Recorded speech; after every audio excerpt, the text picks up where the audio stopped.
it went to default for some reason. Which is nothing. I don't have a default. Okay, can people hear me now? Roger me, will call me, anybody. Hello, YouTube.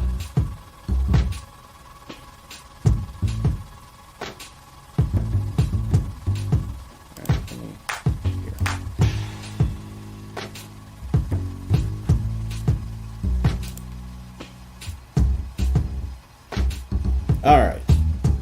Let me go ahead and turn the background music down a bit, though. It did sound a little loud.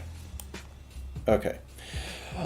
So, taking it from the top, welcome everybody to this month's The Vacuuminator stream. Thank you for coming out if you are watching live. If you would like to have your name played amongst the subscriber alerts at the next live stream, go ahead and subscribe right now. My stream software tracks everyone who subscribes throughout the month, and then I replay them at the beginning of each stream as just a little way of saying thank you. And hey, if you don't mind saying thank you back, please do all the YouTube things if you're watching this on the replay. Like, comment, subscribe, all that good stuff. Be sure to stick with us in the chat throughout this whole stream, because it's going to be a good and goofy time.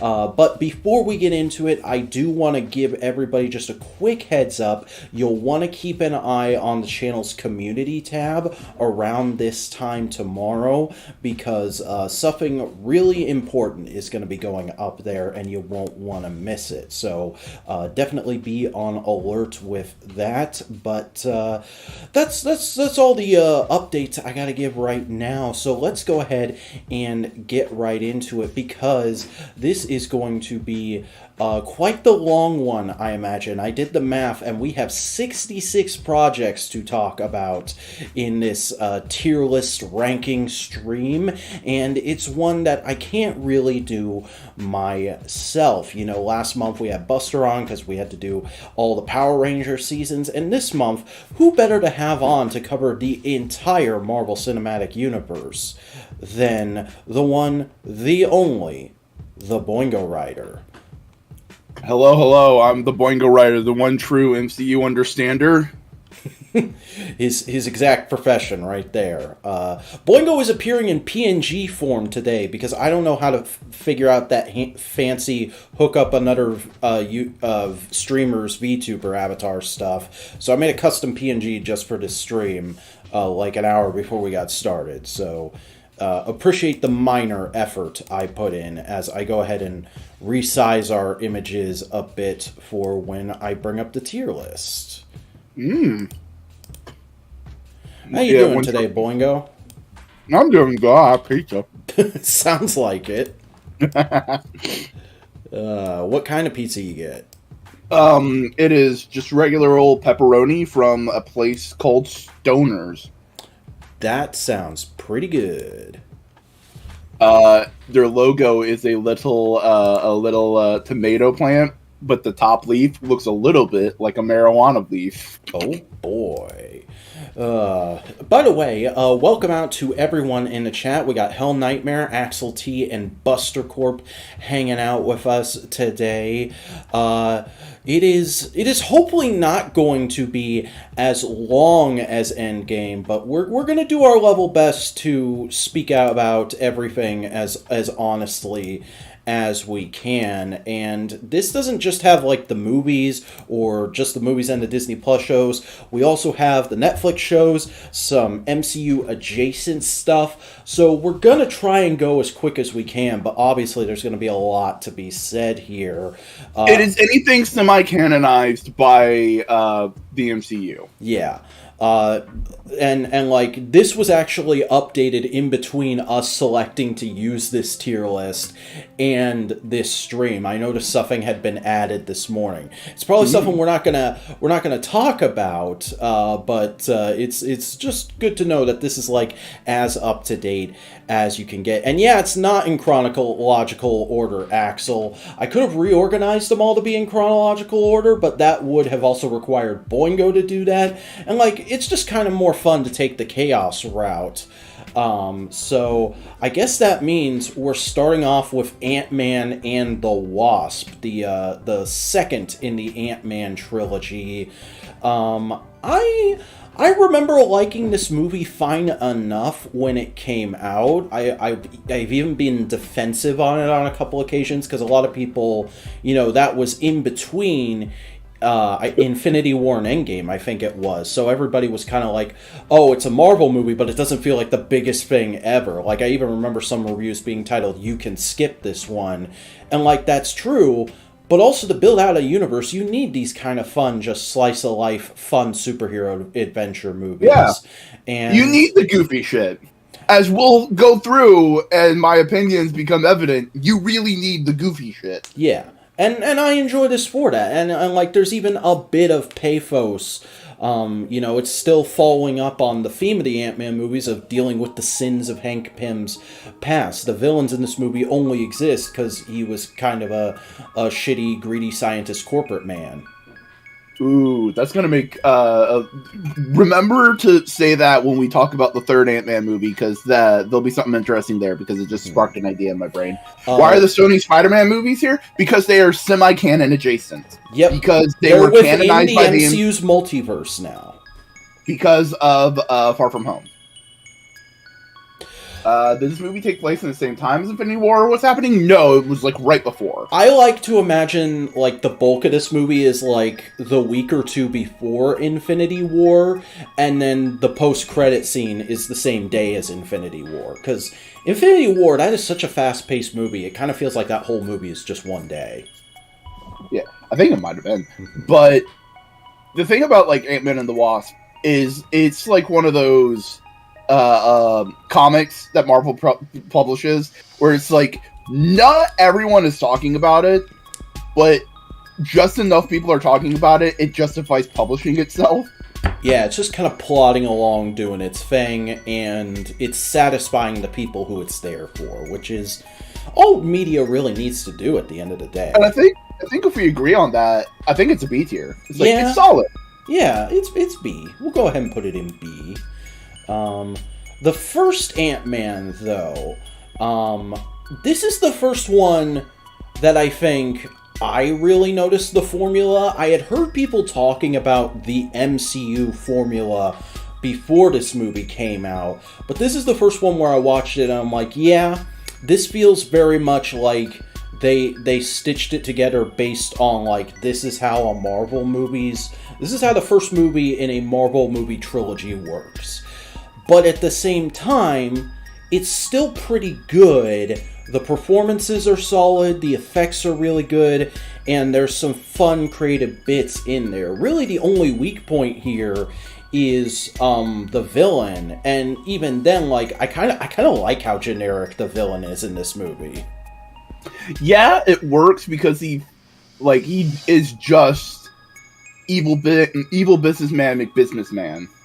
Yeah, he's kind of just there to, like, make you hate him so that you can spend more time getting invested in Scott's story and rooting for him. Mm-hmm. And of course, that's all without mentioning, like, just the side characters in both the first two Ant-Man movies are really, really good. I remember, like, back when Louise was, like, meme royalty. Mm-hmm. Yeah, I wish Edgar Wright got to do the whole movie, but for what it is, it's good. Here's the thing. I don't think Edgar Wright would have wanted to do an MCU movie. He wanted to do an Ant-Man movie. Mm-hmm. And I think that's kind of where the kind of creative chafing came in, is Kevin Feige or someone else was there going, well, this needs to fit into the larger MCU, Edgar. And he was like, but my goofy effects. And that's why he left the project ultimately. And I don't think it was either ill will on either side. It's just like, we are not able to meet middle ground on this. Yeah. And I mean, really, that was a thing with the MCU at this time, just in general, was they kept trying to bring on, like, really creative, fan-favorite directors, and a lot of them, everyone except, I think, James Gunn, pretty much at one point ended up going, like, you know what, you're trying to pigeonhole me too much, this is not for me, I'm leaving. And I think they learned their lesson with that, especially with later projects like the Eternals. But Ant-Man, I kind of want to say it's B, but it's upper B. Yeah, it's definitely above the second one for me. Because, like, you just get better character writing in this one. I think Ant-Man and the Wasp is a better movie, but Ant-Man is a better Scott Lang character piece. Yeah. Avengers Age of Ultron. I think this might be our first controversial pick, because I actually really liked this movie. I have watched this movie like 4 or 5 times now. And most of the MCU, I only ever watched them twice. But I watched this one like 4 or 5 times now, and I just do not understand why people don't like it except just Joss Whedon bad.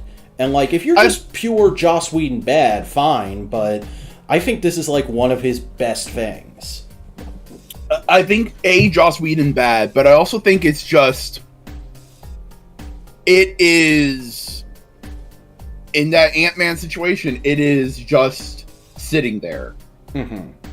But that's also kind of what I like about it, is it's just a fun superhero adventure with all these characters, and it has a little bit to say about each of them. Yeah. Part of it is just, like, what it says about any of those characters gets done better before and after it. It's a poo-poo platter of talking about the characters. It's a charcuterie board. That's fair. I think it was because Tony got away with creating Ultron. I've not heard that. I have heard people, like, I know people really don't like the way Black Widow's portrayed in this movie. Yeah. And, like... That's a whole big Joss Whedon shit. At the risk of coming off like a dickhead, I think people are misinterpreting that. I genuinely think people do not get that the way they're supposed to. And it might just be me, but I read that scene completely different than the way I see a lot of people on a certain website that begins with a T seem to. Age of Ultron is weird for me because I think it's the start of the MCU killing villains too early and not letting them do anything else. Yeah, this is definitely like the height of where I saw people complaining about that. Because I remember, like, as soon as Avengers 1 was out of theaters, I started hearing people say, like, yeah, Marvel's good, but they kill all their villains. And then people would come back with, what about Loki? And so on and so it went. But, yeah, I'm going to put Age of Ultron in A, personally, but it's like a light A for me. I'm putting it in B. It's not... It is... solid. It's not bad, but I think as time has gone on, it is weighed down by future projects, Joss Whedonisms, and just a variety of other little things that they could not predict. Mm-hmm. I can admit we've had better things since, but, like, I don't know, personally, this is just one of the few MCU movies where I'm still, like, if I don't have anything else to watch, I wouldn't mind just putting this movie on in the background. Like, I think it's just the idea of, like, the next thing that kind of is of this level is Civil War. Mm-hmm. You know, and it's just like everything that this movie tries to do, it does better in Civil War. Interesting. It also crumbles under the weight of its own expectations because the first Avengers was insanely well received. That's true. And I mean, we'll talk about it when we get there, but I also feel like the first Avengers is one of those movies that just, like, it is really held back by the fact that we've had better stuff since. But Infinity War. Yeah, Infinity War. I mean, like, it is still really close to when this movie came out. It doesn't feel that way sometimes, but it's still only, like, a few years. And honestly, like, is there anything you can really compare this movie to in the entire saga? Even Endgame, I don't feel like reaches the level of hype there was for this movie and, like, the theater experience. I saw this thing 3 times in the theater, and every time had a tremendous, like, wrestling show level audience experience. Where, like, there was just constant hooting and hollering at all the right stuff. See, I think the thing is, Infinity War was like super hyped. It's like, oh man, it's Infinity War, it's gonna happen. And then the end happens, and then anything else after that was like there's a sense of dread. Mm-hmm. And that's another thing that makes it so good. Like, it's the first time, I think, since Empire Strikes Back that a big popular movie has had a surprising ending where the heroes don't win, and like it genuinely bums the audience out and makes you feel like, oh man, what are they gonna do next? How are they gonna come back from this? Mm-hmm. And there's just so many good little character bits here and there. Like, yeah, Thanos isn't like, he's close in spirit to his comic counterpart, but they changed a lot of the detail and the text of the character. I think he's very close in character. Like, he's the same manipulative, abusive, I am Thanos, I am great, suck my cock kind of character. It's just the difference is, I am so great because I understand the true nature of death, versus I am great because I was right about this fucking thing and everyone died. Fuck you. That's true. And it's similar character with a different underlying motivation. Yeah, I know a lot of hardcore Thanos fans were irked by the change, but because it is so similar and because it works so well for this particular story, I feel like it's a perfectly appropriate change. There's still a part of me that really wanted Death to actually show up in either this movie or Endgame. Yeah. And I'm always going to be a little sore about that. But this is still a really damn good movie. And, like, I don't know, man. It's crazy that we're filling out the upper tiers so fast, but I feel like this is S tier. Oh, it's definitely an S tier.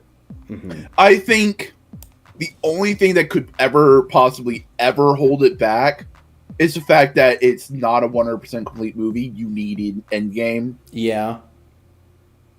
And I wonder if there has ever been a project, or if Disney Plus will ever do it, of just like cutting the credits out of Infinity War and stitching Infinity War and Endgame together. The mega cut. Yeah. That'd be good. They wrote Infinity War as if Thanos was the main character. And that, I think, what makes it such a compelling villain. Yeah. Rip the OG Loki and Gamora versions. Yeah. And Vision. It's a weird choice, but it worked out in the end. Yeah, I mean, James Gunn's good enough writer, he could write around it, and they were able to get a whole TV show out of it, but I think if they did any more, that's when things would be a little wonkadoo. Yeah. Speaking of wonkadoo, Captain Marvel! It's not that bad. I don't think it's a bad movie. It's not a bad movie, it's just an aggressively okay movie, and, like, it's not a weird plot if you know the comics, but it's a weird plot if you're just a moviegoer going in. Like, the whole twist with the Skrulls. It makes sense if you know your Marvel, but it was really off-putting to a lot of, like, casual audiences, I remember, and I kind of felt the same way, because I know Marvel, but I don't know Marvel like you do, so it took me a minute to go like, oh yeah, that's right. And there's also just some weird prequel elements to this that feel wholly unsatisfying. Like, I'm sorry, I'm firmly in the camp that the retcon to how Nick Fury gets his eye fucked up sucks. Here's the thing: it wouldn't be a bad example of that if they didn't have that super serious moment of like, I trusted someone. It's like that ruins this. Like, if either of those moments happened in comparison to the other, it wouldn't be that bad. Mm-hmm. And also, like, I always feel apprehensive saying this, because I swear to God, I am not one of those people, but I think Brie Larson's performance in this movie is really bad. I love her in a lot of other movies. I don't mind Carol Danvers as a character. I think her performance as Carol Danvers in this movie is really bland. I think that's a problem with the intentionality of the script and the director. I don't think that's her as an actress. Let's just put it like that. Yeah, because, like, I love her in Scott Pilgrim and 21 Jump Street, and there's probably a couple other things I'm not thinking of right now.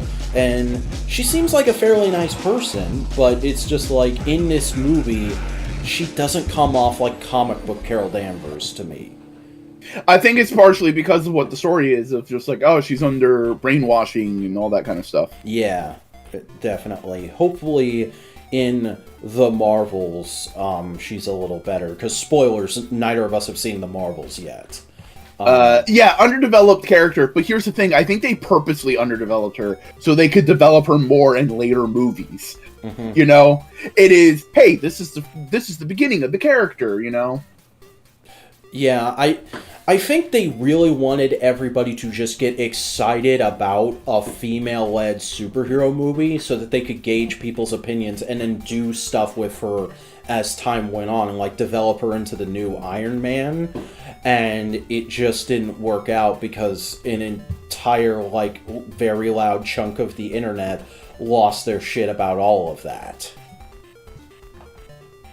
I think everybody hates Brie Larson as Captain Marvel. I don't know if anybody has legitimate reasons to hate her as Captain Marvel. Because, like I said, I don't dislike a lot of the people who hate Brie Larson as Captain Marvel are a lot of fucking chuds who are just rage baiting and getting clicks. Yeah. More in later movies is a poor excuse. That's true, but, like, it's the excuse they gave. Or the excuse we deduced. I don't think they ever outright said that. Yeah. And I think the movie also suffers from half-baked gimmick ideas. And I'm not saying gimmick as in, like, a bad thing. I'm saying, like, the whole movie was like, oh, we're only going to use 90s music, and oh, that's fun. And it's like, okay, you have one needle drop that's kind of interesting with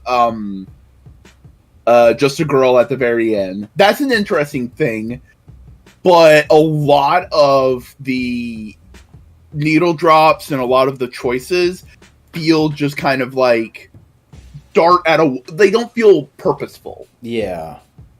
I don't know. I'm kind of torn between putting this at the bottom of my B or just to start out my C tier. I think because there are some flaws, like Ant-Man and the Wasp, they knew exactly what they were doing. They didn't half-ass any of their ideas. They were like, yeah, okay, cool, we got the idea. I think Captain Marvel just suffers from they had an idea for most of it, and then they were like, oh yeah, but we're gonna be in the 90s. Oh, you know what? We're in the 90s. Let's just throw some 90s music in. Oh, which ones? It doesn't matter. 90s nostalgia is in now. Anything will work. Yeah, and I think that holds it back. Mm-hmm. Like, if you picked better music and you integrated that with Carol, right?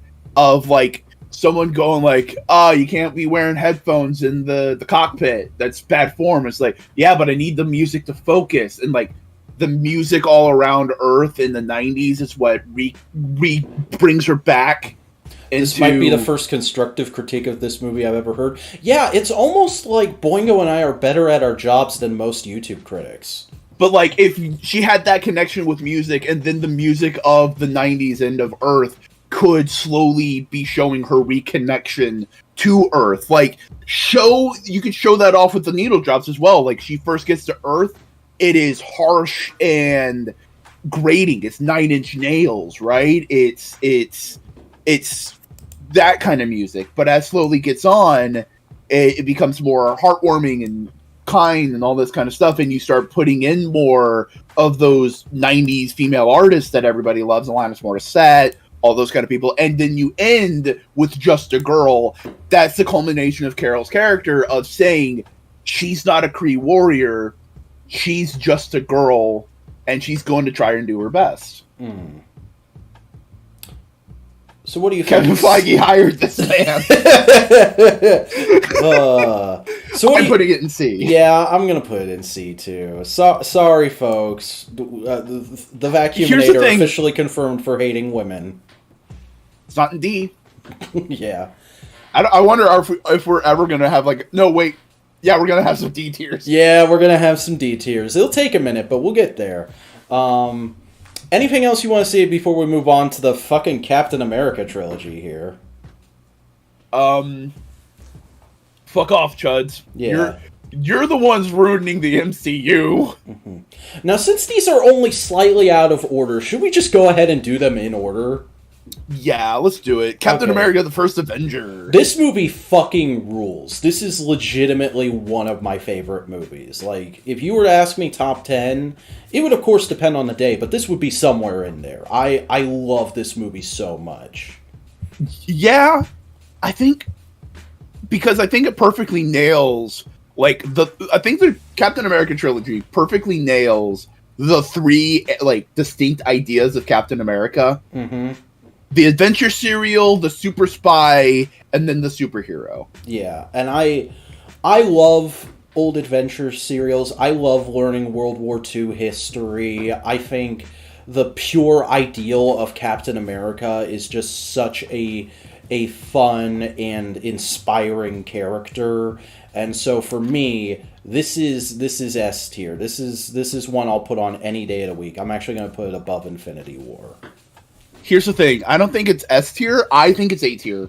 Not because it's not great, but because I don't want to say it suffers. It doesn't suffer. It is just, what's the best way to put it? It's not the best thing ever in the world. It is a really damn good thing. You know?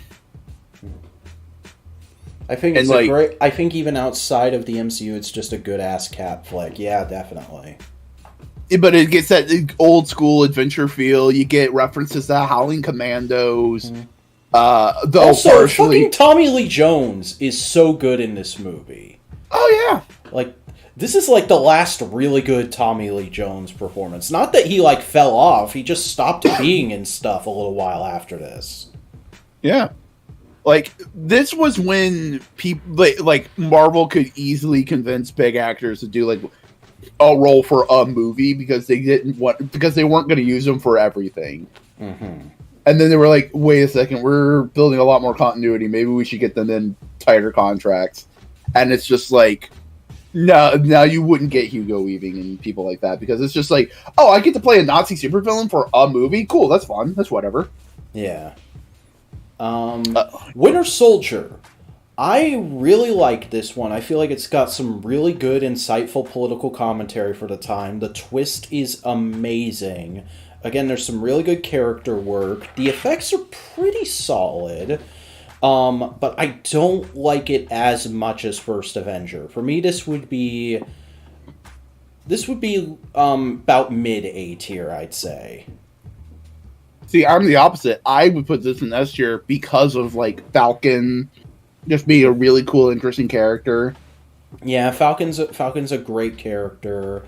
I feel like he gets better as the MCU goes on. They give him a really good baseline here, but it's I don't know why. I just got more excited for him showing up in other things and then getting a show where he was double billed with Bucky. That's where I really fell in love with this version of the character.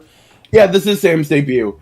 But I also think it's fun because it's it acts as an origin story for Sam, for Falcon, of hey, you have this power, you have this technology, and people need your help. You can help, and it's that's fun, that's interesting. Yeah, it literally opens with the iconic "On Your Left" scene. Mm-hmm. And I think it also is this is probably the best Black Widow's ever been. Yeah. Oh my god, her constant teasing and pseudo flirting with Cap all throughout the movie is so good. But you never get the feeling that she is. Did Sam and Bucky interact in this movie? Technically, very technically, they did interact. And yeah, I think that also informs their interactions later. Yeah. But this is the best Black Widow has ever been. This is the most solidly written Nick Fury's ever been, where he's just you understand the entirety of his character, of his paranoia, why he's trying to do everything he's doing. Mm-hmm. This is solid Cap. Winter Soldier is an interesting character with interesting implications. And I remember this being like one of the points where the MCU was like at its most talked about as well. Like the MCU has had like spikes over the course of it. It's always been talked about and liked, or at least a focus of popular culture since it began. But this is like one of those points where I really remember comic book fans being like, this movie is amazing. It's a huge departure from the comic in ways, but it's amazing, and it's really interesting because as comic fans, we have no idea where things go from here with like where they leave Nick Fury. Mm-hmm. Yeah, so I'm gonna put this in A. I'm gonna put it above Age of Ultron, but it's an A for me. It's an S for me because I think it's also one of the people talk about like, oh, MCU is all the same thing. And it's not, and I really appreciate when things are trying to do something a little different. Like, I appreciate the fact that this is a Cold War spy movie. Mm-hmm. Now, Civil War is a movie I famously did not like when it came out. Ooh. I actually got into shouting matches with a couple friends over this movie, I remember back in the day. And I have softened on it since, but it's still my least favorite of the trilogy. I don't think it's a bad movie now, it's just not the Cap movie I want to watch. I don't like that we end off Captain America's trilogy in like this kind of scary, beaten down place when Iron Man got to have a happy ending in his trilogy. Like, that really bugs me. Here's the thing, I think they were both beaten down at the end of their trilogies, just in different ways. I don't know if I agree with that, because Iron Man 3 is like, it's about how even when you take all the armor away, he's still a good person who can do these things, and then he lets go of the armor at the end of the movie to prove that. I don't know, because here it's less about like, does Cap deserve a happy ending, and it's more of like, can, despite everything in the world, Cap stand by his beliefs and morals? It's like, yeah, he can. Mm-hmm. He is strong in that way. This was Spider-Man's first appearance in the MCU, and he did make a great first impression, I think. I really like him in this movie. I know there's people who are bugged that, like, they kind of tried to wriggle out of saying great power, great responsibility, and that, like, Tony basically comes in and recruits him as a child soldier, but like that becomes part of the point of his story later on. That was probably partly them responding to that criticism, but I don't mind it because of where it goes, you know? I don't think Vac's problem is with individual scenes, Axel. I think it's just more of like the overall ending and the tone of the trilogy. Mm-hmm. I just also, like, another thing that always bothered me, and, like, it doesn't bother me so much now, because we've gotten more with him later, and I've enjoyed him more in retrospect. I just thought this plot was kind of weird to give to Baron Zemo. It feels more like something you'd do with Taskmaster to me. Sure. And I think it works with Baron Zemo as being this very cold, manipulative Captain America villain. Mm-hmm. And Taskmaster's a goon. He's not a planner. And Axel, the airport fight scene is cool. It is a marvel of fight choreography and special effects. But, like, I don't know, it's like now that it's not the same year this movie came out, it is far from my favorite scene in the MCU. I think there's a lot of good moments in that scene, though. Mm-hmm. Like, oh, cool, what is this? The arm scene? A lot of them, Spider-Man. Everybody's got a gimmick now. Where are you from? Queens, Brooklyn. And it's just like two New York guys just going like, yeah. Though, it did introduce the one thing I don't like about MCU Spider-Man overall, which is just that he calls the original Star Wars trilogy really old movies. I know they are really old movies, That, like, I'm not so much of a nerd that I can't accept that. It's just, I don't think Peter Parker would refer to them that way. If Peter Parker likes Star Wars, I think he would be one of those Star Wars fans that just assumes everybody knows what Star Wars is, and he doesn't have to prefix it with really old movie. Yeah, but also part of me is like, Peter Parker's always ADHD coded. He probably couldn't remember it for a second. He probably was like, fair. what's the name of that movie? Oh, those really old movies. Star Wars. Yeah. Also, he wouldn't call them the walkie thingies. He would call them AT-ATs or AT-ATs. Yeah. Airport fight scene needed to be a bit brighter. Yeah, the color. This was the peak of bad Marvel color grading. They have gotten way better. This is where people like really cottoned on to everything being super CGI too. Yeah. Like, I wouldn't say this was the beginning of the, but this was the extent of where they probably were, and then things just got worse and worse. Kind of thing. I put Civil War in A tier right next to the First Avenger. I'm putting it at the top of my B tier. Like, this is as high as you can go without getting an A from me. That is fair. Doctor Strange, the first one. Okay. It's another Ant-Man. It's just another. It is following the formula. It's doing it well. It's adding its own flavor to the universe. It has its own specific idea. It's its own like little magic bits. It has some interesting quirks in that, like, it takes place over the entire first few phases, technically. And, like, there's a really good character arc with Steven, where he very clearly starts as a certain kind of person. Hold on, I am being hailed. I'll be right back. Alright. But yeah, Steven starts in one place, and he becomes a very different person by the end of this movie, in part because his relationship with the Ancient One and Wong affects him in such a way. I like this movie. I think the effects are kind of weak, I will say. I think it's very generic and uncreative looking for a magic movie. I mean, the actual implementation of them is fine. It's just the stylization isn't quite there. And, like, the thing that feels the closest to the comics for me is just the way he beats Dormammu. That's like the one thing that really feels like, oh, this is a Doctor Strange movie, because you wouldn't put that in any other kind of Marvel character movie. I like this movie fine. But I'm not sure where to place it, and I'm hoping Boingo will be back relatively soon, so I can... being now. Hey. I heard some of your complaints. The effects are okay. But, like, some of them are really interesting, but I feel like they rely too much on the mirror dimension for, just look at all the magic. The Dormammu scene is the best scene, because that's when he fully feels like Doctor Strange. Yeah. Especially now that you're reading the current Doctor Strange run, like, that's Doctor Strange. Honestly, it's the most Doctor Strange scene in the entire MCU. Yeah.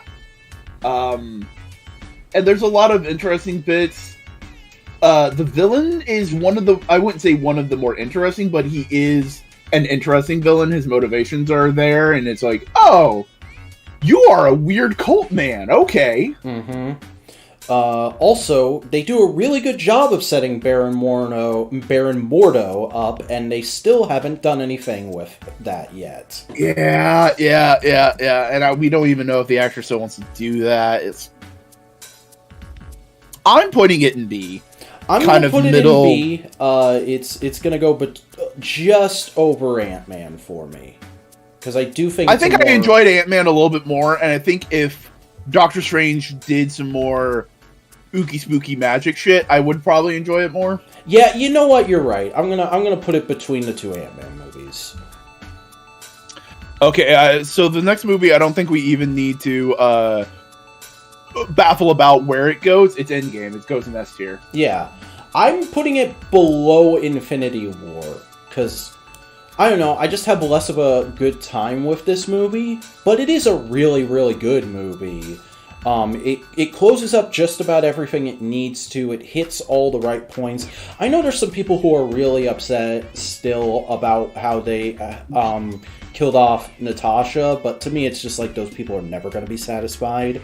Yeah, and I think ultimately that was a good point for her character, which was she doesn't want to be the killer anymore. She wants to save someone. Mm-hmm. And I don't know, I think it's a solid end. It didn't have quite the pomp and circumstance that Infinity War did, but it still got the job done. And I still do really like the opening few scenes of this movie. Like, it's the most dark and dour the MCU has ever felt, and it's really well done. Yeah, and people will clown on bits of those opening scenes because of Disney marketing. Mm-hmm. Thor being made into a goofball. No, that started with Ragnarok. Yeah.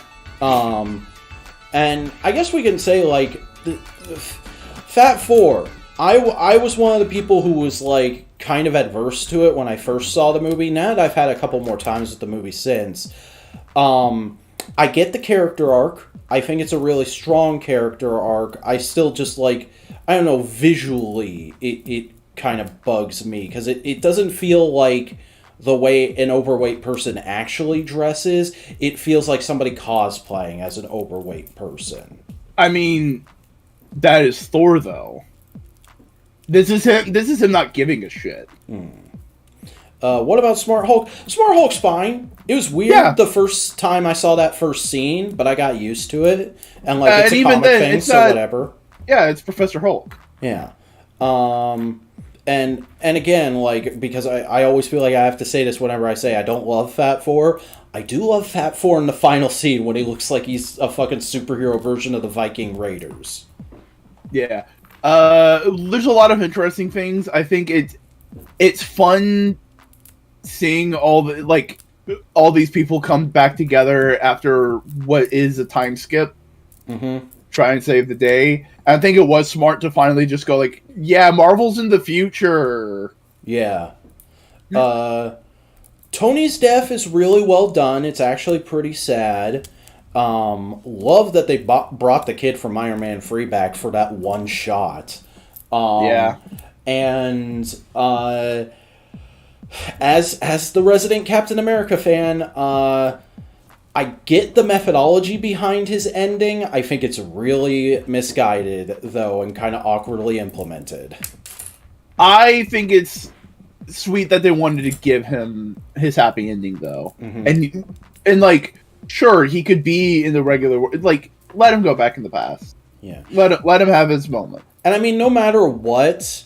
and I think I even said this to you on a recent No Prize. By the way, everybody, listen to the No Prize podcast on youtube.com @Modular Media, live every Sunday night. We talk about all the Marvel stuff.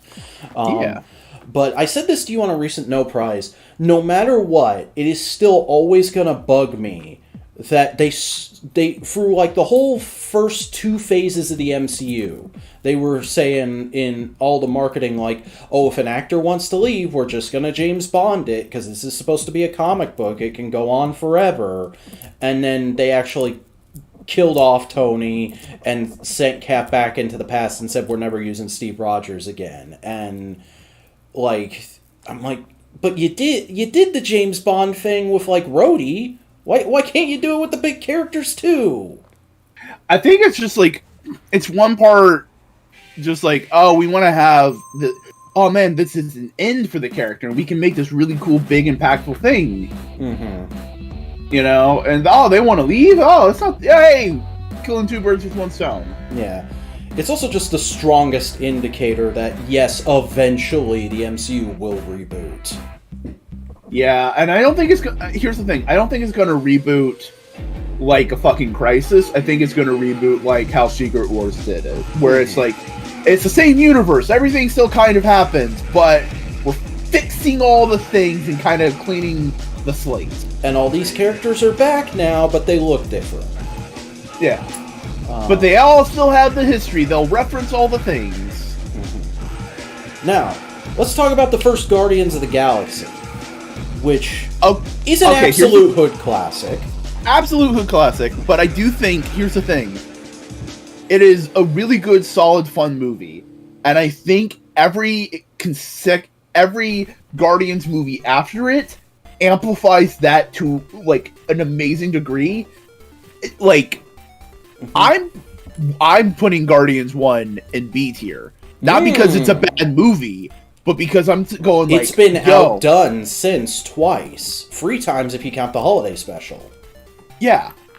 But, like, every consecutive Guardians movie is, like, better in a half than the first one. Yeah. Like, Guardians 2, better in a half by the first one. This Guardians is not 3, a bad better in a half movie, by but the it's a second quaint one. movie. The one with Mario and Garfield. So yeah, I'm gonna put it in. I'm gonna put it in B2. It's gonna be at the top of my B though. I think it definitely beats out Civil War for me. Good characters, good everything. The needle drops are fun, but I think the needle drops in 2 and 3 have more emotional impact. Speaking of which, 2.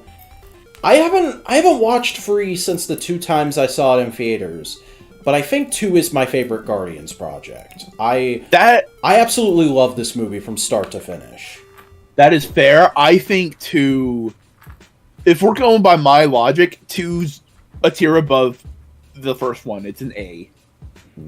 I think this is just going in the order the person who made this template put the posters in it, Axel. I don't think there's any rhyme or reason. Yeah. But yeah, no, 2 is just, it's such a good... even on its own, all you have to know is the Guardians are a crew of space people who help other space people out. You can just hop into this. Yeah. And, like, you get a whole story by the end of it. There's a lot of little setups and payoffs.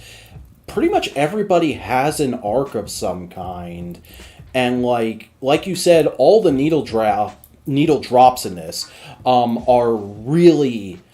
purposeful and impactful, and like this is the one soundtrack in the entire MCU where like I still go back and listen to these songs in the order they're arranged in the official soundtrack every once in a while, because it's such a good little collection.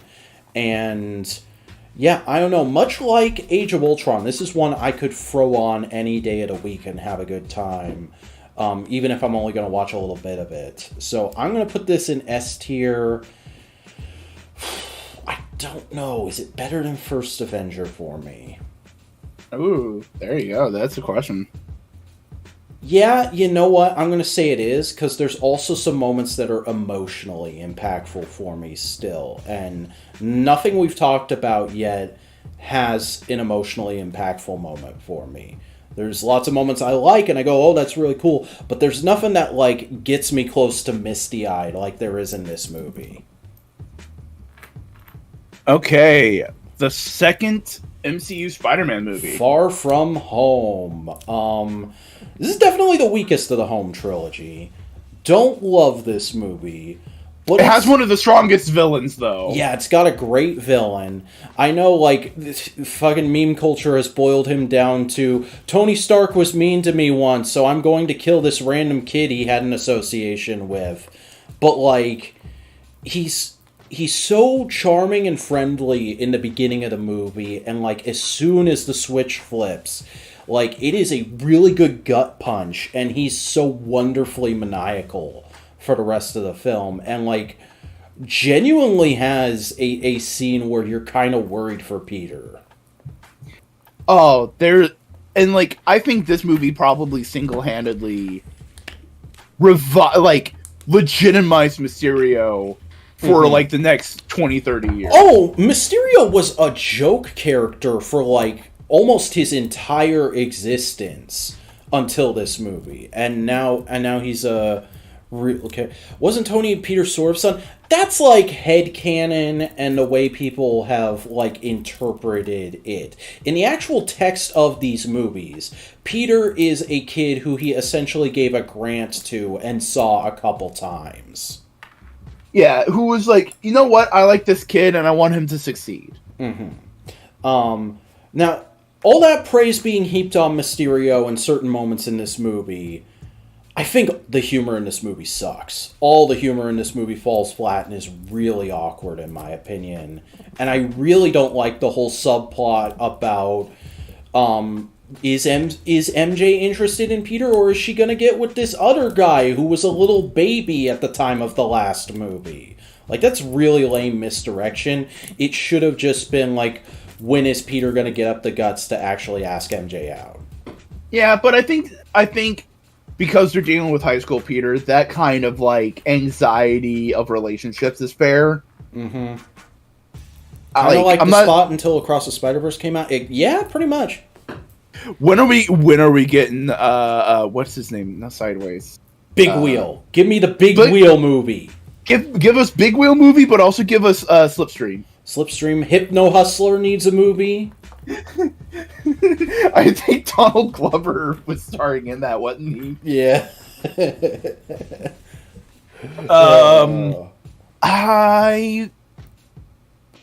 I would put this in B. No, I would put this in C. A tier for me. I Really? enjoyed a lot of it. I enjoyed Mysterio as a cackling villain. I enjoy the hallucination scene. Mm-hmm. I don't think it being in Europe is the best idea, but it's fine. It's whatever. Yeah, that is one thing I like about these first two MCU Spider-Man movies, is they do a lot of work to go like, okay, let's deal with the common criticism of Spider-Man only works in New York. Like, let's show him on the outskirts of the city. Let's show him in other cities across the world. That's a cool idea. There's a little bit, like, I enjoy some aspects. I think the scroll reveal was cute. Mm-hmm. And I think it is the yeah, he mopes around a lot about Tony's death a lot, because, yeah, he is grieving. But it is the most, for lack of a better way of saying it, is the most, he is, yeah. It is the most, like, just kind of simple Spider-Man story. Mm-hmm. I don't know. I'm going to put it in B. I don't know where, though. Because, like, it's definitely better than the first Ant-Man and Doctor Strange movie. But I don't know if I genuinely feel it's better than Civil War, or I'm just bitter towards aspects of that movie. Jesus. Fine, I'll put it in between those two sets of things. Okay. The Hulk. The Incredible Hulk. The 2001 hit, The Incredible Hulk. No, this is the Edward Norton Hulk. Yeah, I know. I'm just like, this movie is so fucking old now that it feels like it's from an entirely different era of filmmaking. It came out the same year as Iron Man. Mm-hmm. Are you I'll getting be right hailed back. again? I'm being hailed. Jesus. So that being said, I do really, really like this movie. I think it's as solid an introduction to the character of the Hulk as Iron Man is for that character, and Captain America is for that character. It really sucks that they didn't do a Hulk trilogy out of this. I understand about the rights and everything, why they couldn't. Tony appears in the end credit scene, Axel. But this just sets such a wonderful tone for the Hulk as a character. And, like, I never want to see a Hulk origin movie after this. If you're going to do, like, a different kind of Hulk story than, like, the introduction to the character, that's fine, do that movie. But, like, this nailed, like, just the basic, the Hulk is a scientist man who had a freak accident, and he's being pursued by the military, and he's really damn sad, and he loves his lady friend. This is the perfect distillation of that story, I think. The effects are really solid for the time. The performances are so on point. There's some really creative sequences. Like, I love the early part of the movie where he's hiding in Brazil, I think it is. Or it might be Rio. It's been a while since I've seen this one, admittedly. Got plastic surgery and a shave between this movie. Maybe. But, like, yeah, this is another instance of, like, look, they did a James Bond casting early on where it was like, okay, Hulk's gonna be this guy. Oh, this guy doesn't want to come back for Avengers? He's this other guy now, and we're just not gonna bring it up at all. It's fine. Just go with it. And it worked great.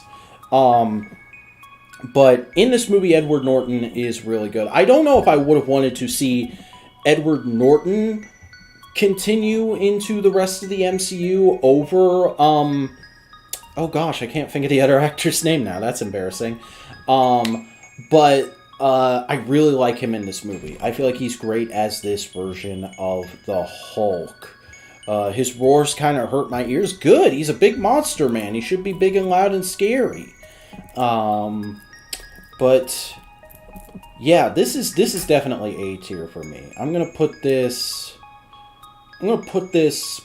probably in the middle of my A tier right now, and I'm gonna wait for Boingo to come back and say his piece on the other one, on Hulk, until then. So we're gonna take a quick break while I wait for him to get back. Go grab a drink or take a piss, everybody.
back, everybody. I put the Incredible Hulk in the middle of my A tier. How you feel? I think it's low B. Really? It's okay. It's solid. I think it's such a fantastic distillation of the Hulk's character. At least like the initial idea of the Hulk in the popular culture that there's really no reason to do a Hulk origin movie after this. I think if you're gonna do a Hulk movie after this, it has to be something crazy like Future Imperfect. Yeah, but it's just more of like I don't know. There's a minor bit of this is the last remnants of that era of like the original Daredevil movie, and not in a bad way. It's just more of like something's not there. Interesting. I don't know if I've ever thought that about this movie. Iron Man 2? Iron Man 2. I have a real soft spot for this one. I get it's not great. It's definitely the weakest Phase 1 movie. But, like, this was the first time I got hyped about anything MCU related. I didn't see Iron Man 1 or Hulk in theaters. I think I actually intentionally skipped 4 because I thought the trailers made it look lame. I did see it eventually. And Cap I went and saw because I was just kind of like, I like Captain America, but I wasn't hyped for it. I walked out really hyped, but I didn't walk in expecting anything. By the time this movie came around, I had seen Cap and I had seen Iron Man 1 on DVD, and I was like, this Marvel stuff, this is really hitting. Oh boy, I can't wait to see how this movie turns out. And I had a fun time watching this movie because I was still kind of in my kid pre-critical thinking days when this movie came out. And this is also the first time I went to a midnight roast with my dad and that kind of stuff. So it really colors my opinion of this pretty average movie that telegraphs the Avengers way too hard. Yeah, I think this was where the complaint of all the MCU is references to future projects comes from. And I do think, I wouldn't say it suffers from it, but there are, like, it wants to do Demon in a Bottle. Yeah. It also wants to do Armor Wars. It also wants to do this. It also wants to do this. It also wants to do this. A War Machine origin. It wants to have this crazy villain that's really critical of Tony. And I think it suffers from just, like, we want to do all the things. We don't know if we can do all the things. Let's just do all of them right now. It's fine. It's functional. It works. It's in C tier for me. Yeah, it's tough because I do really like this movie, but it's not great. I'm gonna put it over Captain Marvel personally, but it's got to be in C tier. I will say, I still think this is the best War Machine's armor ever looked. I love his design in this movie, and the Mark V is such a great little like set piece armor. Iron Man Fredo. Fucking love this movie. I think it's generally one of the best of the trilogy, and people who say Iron Man 3 is bad, who the fuck shat in your Cheerios? It's just people who never heard of the Mandarin before the trailers for this movie started dropping were so butthurt that the Mandarin wasn't actually the Mandarin, that it was a hoax. And it's really fucking funny because all those people had to do was wait a few years. Wait a few years and wait for a much better fucking Mandarin. Because, like, I like Trevor, and I like Aldrich Killian as the actual villain of the movie. It's really cool that they took a guy who only appears on, like, one page of one comic ever and made him into, like, such an interesting counterpoint to Tony that has a real history with him. And yeah, this is the beginning of the guy who got shafted by Tony one time comes back for revenge as a supervillain plot. But it also did it really well, and like this is just such a good character study for Tony. Like it's good, it's solid, it's fun. It's lighthearted. The effects are amazing. Also, anyone going like, why is Tony so quippy? Why is he making all the right choices? All these different kinds of things. It's like, because Tony's telling the story. Mm-hmm. It's an unreliable narrator. Yeah. This is A tier. It's A tier. Should I put it over Winter Soldier? Ooh, that's a question for you. While you're deciding that, Iron Man 1, the beginning of the MCU. I'm gonna put it.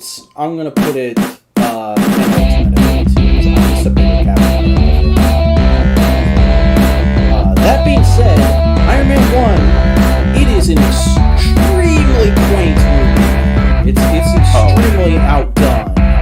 But for the time, my God, what a breath of fresh air.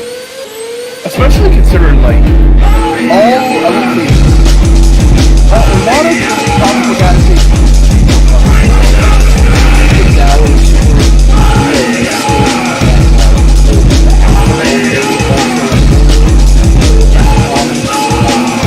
And this has that.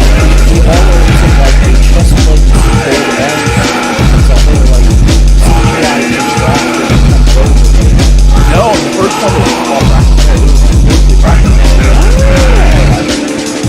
I probably did know that, but I haven't watched the behind the scenes on this movie in ages. They started CGIing it later because it got really fucking hard to move. Yeah, but no, I do really like that's the thing about like Iron Man for me especially. I am one of those people where it's like Iron Man isn't one of my favorite characters, but God, I have opinions about the armors themselves, and like I really prefer early MCU depictions of the armor to later ones because in this movie in Iron Man 2, they actually look like fucking armors. They don't look like CGI skin suits. I don't know. Something I really care about. Really good, really different performance by Jeff Bridges. Obviously, the big thing with this movie is it revitalized RDJ's entire career, made him a name worthy of note to our generation. I don't know, it's just a really solid little movie. I feel like it should be at the bottom of A tier. I'm putting it at the top of A tier. Really? I think it is foundational, it is big, it is impactful. And oh, I forgot to turn down the music when we came back. I'm sorry, Axel. Right, we were yelling loud enough. Sorry, you were saying? Big, impactful, it set the groundwork. It ultimately created the Marvel formula. And it was such a weird, big cultural touchstone because it was that and The Dark Knight same year. Yeah. Only like a month apart, too, right? Yeah. But, like, it feels like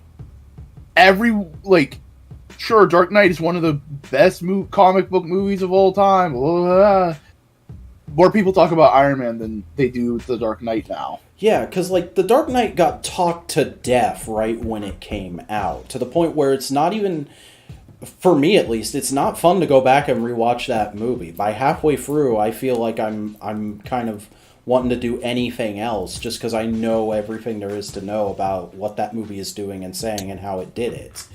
This, I don't know, there's still a little bit of magic here. Mm-hmm. So I think you're right. It definitely does belong higher in A tier.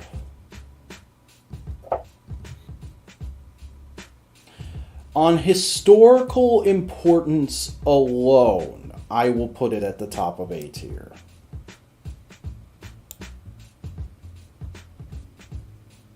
Black Panther. Black Panther. This movie, like, it's on the one hand, it is another case of really good start, bit formulaic, and God, they outdid it with the sequel. But also, like, it has the baggage of Chadwick.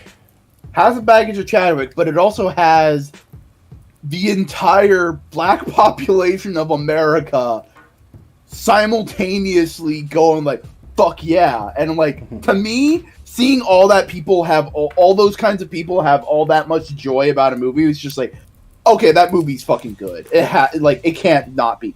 It's good. Yeah.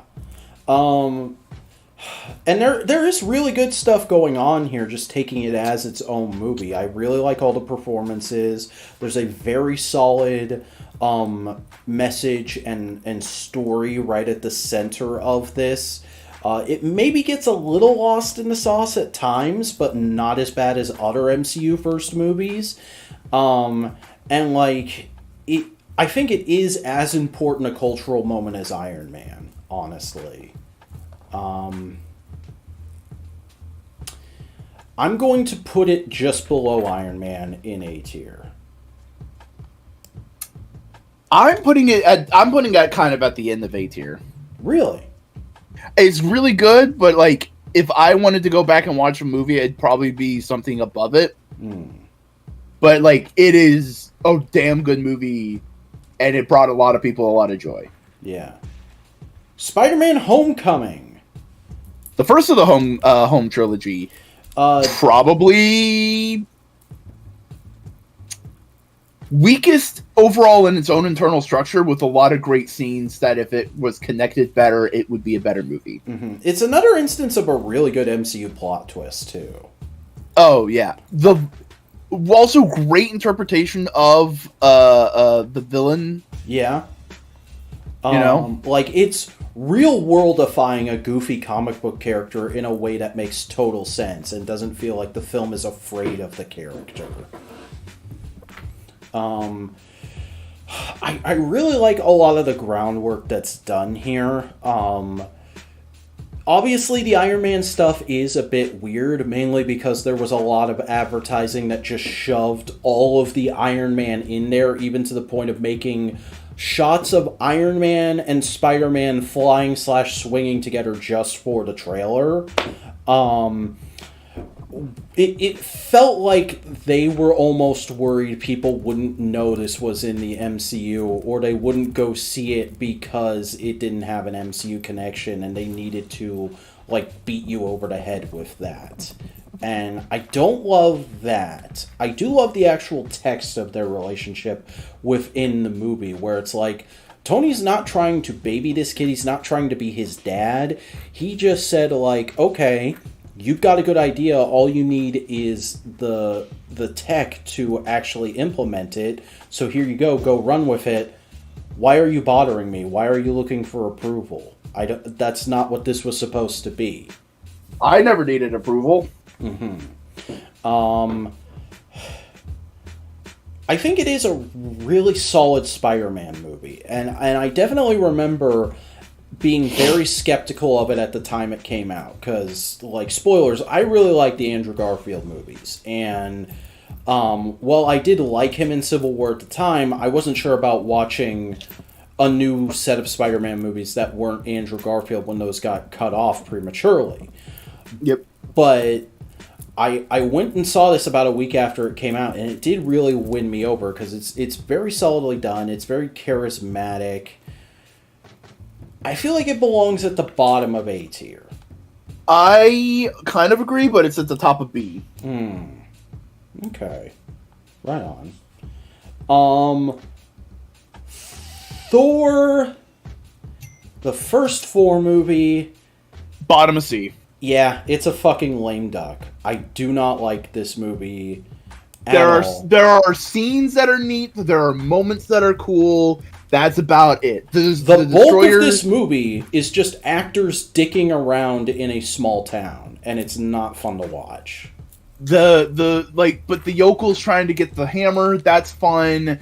The final bit with Loki falling off the Bifrost, that's cool. The actual introduction of Asgard is pretty good. And the fight with the Destroyer, that's fun. Coulson's really good in this movie. We haven't talked about Coulson at all yet, and this is like one of the first one of the movies where I think people were really like, yeah, Coulson. This is where his like popularity was really taken off. Jesus Christ! Think about it in like 20 years when when people are going back through comics and they go to like this one period of time where it's just like this Coulson guy just pops up. Why is he here? Oh, he was a popular guy in the movies. So they brought him into the comics. Why isn't he still around? Because he died in the movies and no one gave a shit anymore. Yeah. Okay. Time for a hot take. I think For the Dark World is better than the first 4 movie. I disagree purely on the fact that it is so boring to look at. I agree the color palette in this movie is awful. I think out of any MCU movie where people complain about the color palette and color grading and all that kind of stuff, the one where they're 100% correct and it is a detriment to the movie and makes the movie actively worse is Thor: The Dark World. That's true. But the character work in this movie is so much better than the first movie, and you see so much more of Asgard. There's actually a couple of really fun sequences that take place on Asgard, and yeah, the villain is a lame duck. They wasted Christopher Eccleston. But I don't know. I think I gotta put this at least over Captain Marvel. This isn't top of C, but this is really close for me. I know what I think this is my first. No, it's not my first C. It's below Thor in C. Okay. It's just there's aspects of it I'm just not the hugest fan of. That's fair, but that fucking breaking Loki out of jail sequence, man. Ragnarok. Now, this is a movie we have famously disagreed on for ages. Yeah. I get what it's going for. It just wasn't what I wanted at the time. I've softened on it since. I think this movie works way better as GIFs on Tumblr, is what I have to say about it at this point, where I'm like, yes, I can acknowledge there's very cute little bits and witty things here and there. I don't like how callous it is about killing off all the Asgard characters that they did nothing with. I don't like how jokey it is in the rest of the movie. I feel like it's a really weird contrast. The best thing I could say about the movie on its own is there's a couple of solid Loki 4 scenes, and I like that Hulk actually gets to speak and be a character in this movie. I just fully appreciate that they go full on Jack Kirby. Yeah. Sure, there's maybe some jokes that are clunkers, but look at that background, though. Yep, they literally put one of his panels on a wall, didn't they? Look at just all that detail and color and fun. I don't know who that character is, because I don't watch crappy streaming shows, Axel, but I think Carl Urban was in this movie, and he was pretty good in it. Yeah. But Garth Ennis. Yeah. I'm going to put this at the top of B. I'm putting this kind of in the middle of the pack of A. Okay. The first Avengers movie. What a good TV pilot, right? Yeah. It's weird because, it is a victim of the moment it was created in, but also the moment it created allowed so much good stuff to come. This movie, it's hard to forget because of how much MCU there has been since, but this movie was a cultural phenomenon where literally all people could talk about for a year after this movie came out was, have you seen The Avengers? Do you remember that moment in The Avengers? Oh my god, The Avengers. It was the whole world became comic book fans for a year. It taught all of white middle America about shawarma. Mm-hmm. Has a lot of fun moments, it is the epitome of a popcorn comic movie. Yeah. Also important to remember, this was the debut of Mark Ruffalo as Bruce Banner, and he made a heck of a first impression. Yeah, good Bruce. I remember people being really skeptical of him and being like, he doesn't look like he belongs with the other actors. He looks like somebody's dad wandered on the set. And then his first scene in, you're like, no, this guy is Bruce Banner. It works. Yeah. I'm putting it in A. Yeah, I'm gonna put it... It's a high A for me, just because there's a lot of, damn, I remember seeing this movie and being in that moment. And I'm gonna put it between Iron Man 3 and The Incredible Hulk. because this is also, oh shit, this came out the year I graduated high school. Oh wow, 2012. Mm-hmm. Right? Yeah, 2012 Yeah. it would have been. Yeah. Okay. So, like, I was going into college and everyone was fans of the Avengers, and it's just like, oh, sweet, this is easy. I don't have to worry about being a nerd. Nice. Oh, man. First Disney Plus show, WandaVision. It's weird. It's weird thinking about this show now, because, like, it was... Again, this was such a moment. This was... like right in the middle of the pandemic. It was the first time they'd done a definitively MCU thing that wasn't a movie. Because, like, yes, the Netflix shows had happened, yes, Agents of S.H.I.E.L.D. had happened, but their canonicity was always in question. This was the first thing where it's like, it's coming out on a Disney-owned streaming service. It's got the budget of an MCU movie. It is MCU canon. And it was so different from anything that had been in the MCU before until the last episode. Yeah, but I don't think the last episode is horrible for that, you know? Mm-hmm. I don't think it ruins the show in any which way. I think it just... You know what it is? It's that old comic book adage of, wow, there's a lot of talking. We need to punch this up with some action. Yeah. And it just didn't quite work for me because I don't know. I like a lot of this show. I love all the old sitcom homages because I grew up on a lot of sitcom reruns. And like there's some really fun little acting and writing bits in here. It's super impressive that they got me to like Darcy in anything, because I hate Darcy in the 4 movies. And in this, she's just competent scientist lady with a couple of quips. She's not just butt of jokes character. Yeah,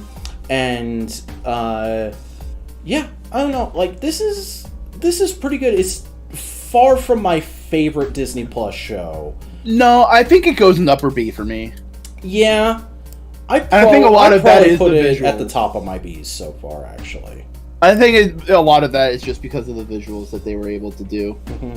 It's also just like, hey, this was the birth of the No Prize podcast. Was us talking about this in a podcast miniseries that then became No Prize afterwards because we enjoyed doing it so much. Yeah.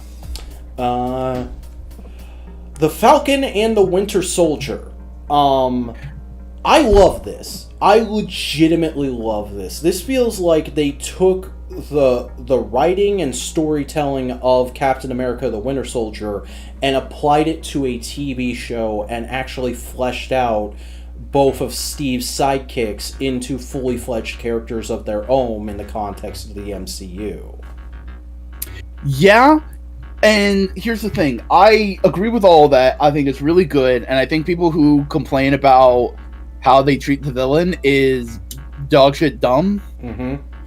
Like, oh, she was so right, and they had to make her shoot people to make her look bad. My dude, she wasn't 100% right. Also, like, have you ever watched a comic book movie before? That's how these things work. They do a character... The villain is always a character who has good points, but they go too far in a few places, and that's what makes them the villain. Like, here's the thing. People have the same mistake with the villain in the first Black Panther, which I can talk about in a second. Let's focus. The problem is people mistake, oh, she's trying to focus on the people that are being displaced. It's like, yeah. She's also not recognizing that the people who are being displaced by people who themselves were displaced. Yeah. It's like, you can't solve... She's trying to only solve half the problem, and, like, the other people are trying to solve the other half of the problem. Neither of them are talking together, and that's what Sam is saying at the end. Both of them were wrong because they were only focusing on half the problem. Everyone is suffering. Everyone needs help. Mm-hmm. I like the other thing is just like this movie has such solid effects. This show has such solid effects and action choreography. It uses pretty much every Captain America movie character up to that point really smartly, and it just gets you invested in Sam and Bucky as a buddy cop duo. It really, really works. And it also features the most comic accurate MCU costume to date, I think. Yep, with a U.S. agent. I was thinking Falcon Cap. Oh, both of them. Both of them are great. U.S. agent looks amazing. Yeah. Speaking of which, Axel asks, do you guys think John Walker did nothing wrong? He definitely did some things wrong, but I don't think he's irredeemable. John Walker, but that's the point of John Walker, is he is a flawed man trying to be Captain America. Mm-hmm. And that flaws just get amplified when you become Captain America. That's the point. It's like, yeah, he does fuck up. Dude, he is just a man. He's not superhero, man. He's just a man. Just an innocent man. I sometimes call Sam Captain Falcon by accident. Yeah, I think a lot of people do that, actually. I've seen that. I'm putting it at the bottom of A tier, but like that's what. On the thing of villains, Black Panther, Killmonger. People always go like, "Oh man, Killmonger was right." Killmonger's not right. Killmonger just wants to fucking replace the white supremacy model we have with fucking Wakanda supremacy. Yeah. Like that's the thing. People, to talk about Black Panther briefly, people always people who don't like that movie say it's a movie about race. And I say, no, it's a movie about war. Because literally, T'Challa takes a huge anti-war, humanitarian, political stance at the end of the movie. It's about wars, about colonization, it's about conquest, which in American context does also heavily involve race. Yeah. So. I'm going to put the Falcon and the Winter Soldier in the upper part of my A, because I just personally love it so much. It's my favorite Disney Plus show. But I can't in good conscience put it over Black Panther or Iron Man 1. It's at the bottom of A for me. Okay, yeah. Loki, though. God, what a fantastic show. Yeah, and I think here's the thing. Are we talking about both seasons? Because they've separated season 1 and season 2. Let's just season 1 together. It's one whole. Yeah, because they intended it as one story. They said after season 2 came out, and it's a rare case of like, yeah, I fully believe that, even though they're saying it postmortemly, because it feels like one coherent story. And if we're talking about both seasons as a whole, it is S tier for me.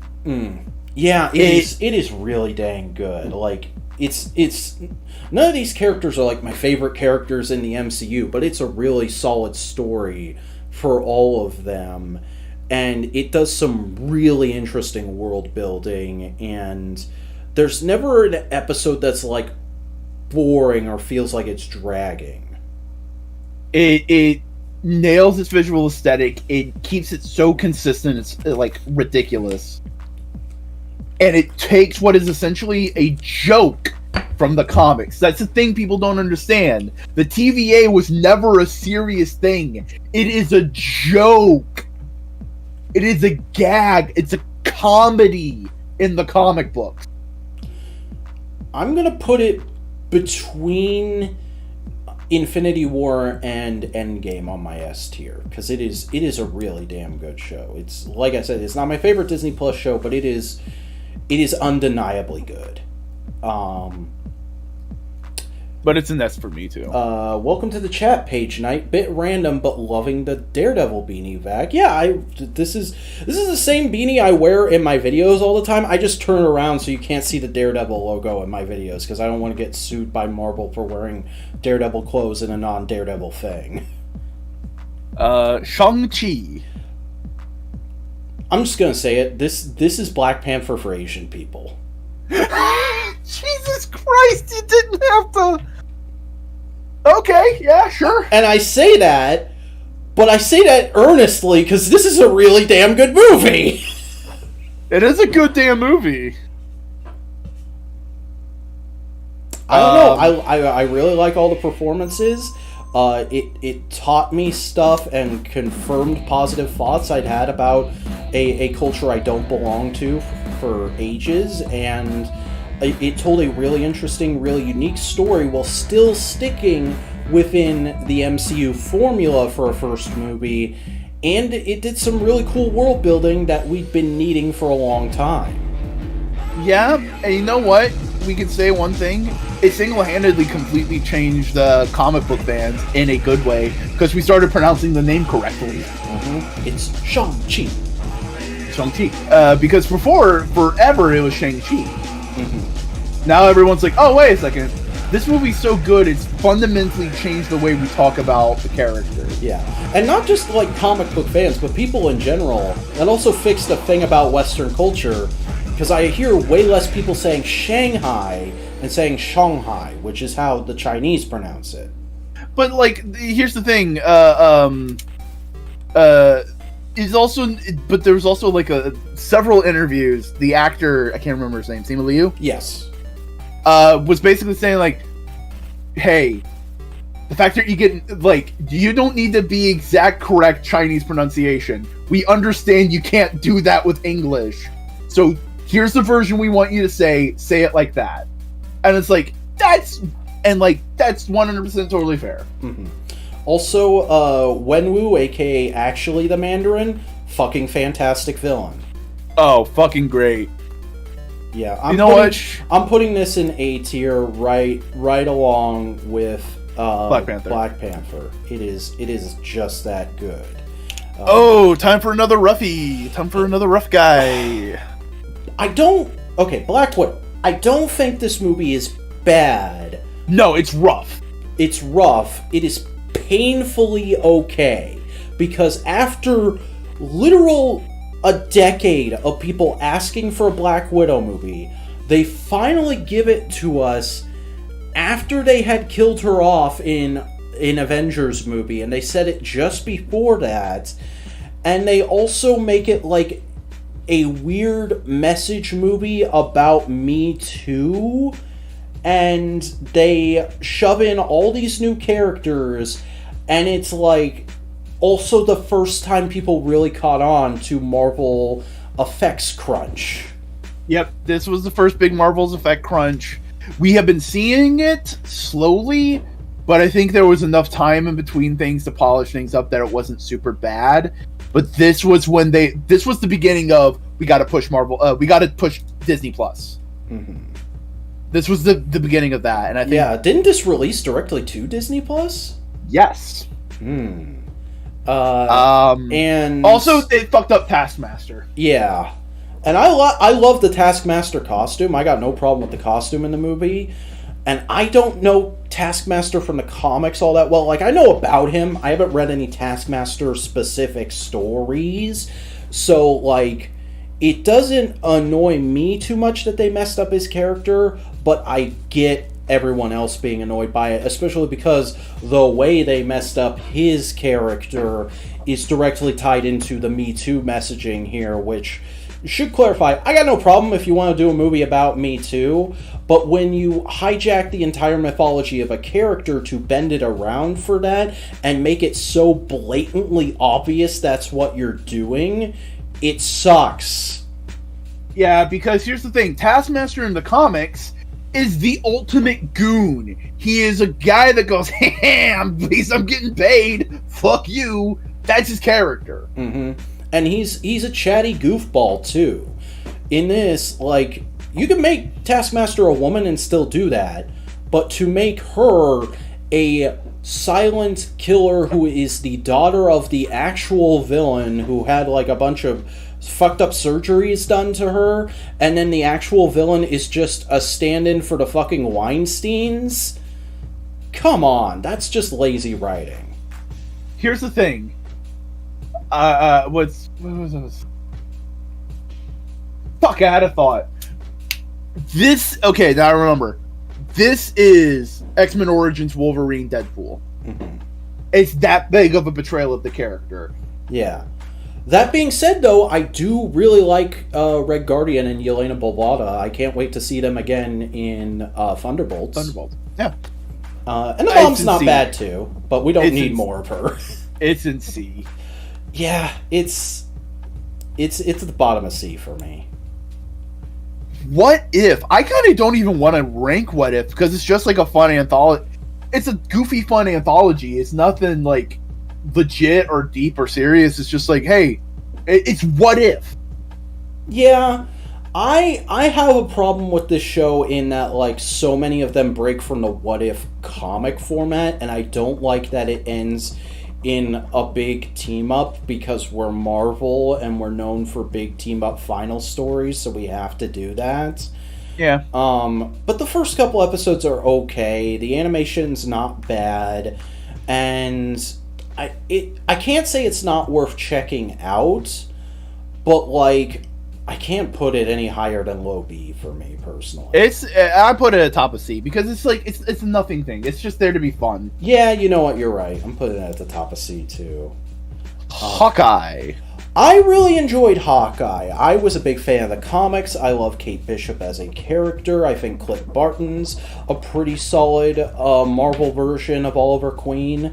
And I think they did a good job of adapting them. Like, yes, the personalities are inverted from the comics, but you still have that dynamic, and the spirit of the characters is still there.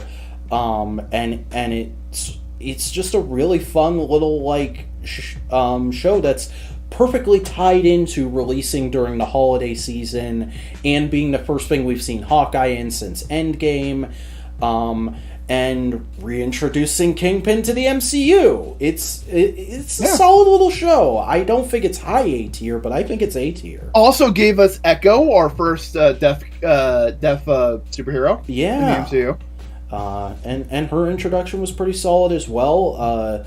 They brought Yelena Belova back for this show, and she was fucking hilarious in this show, honestly.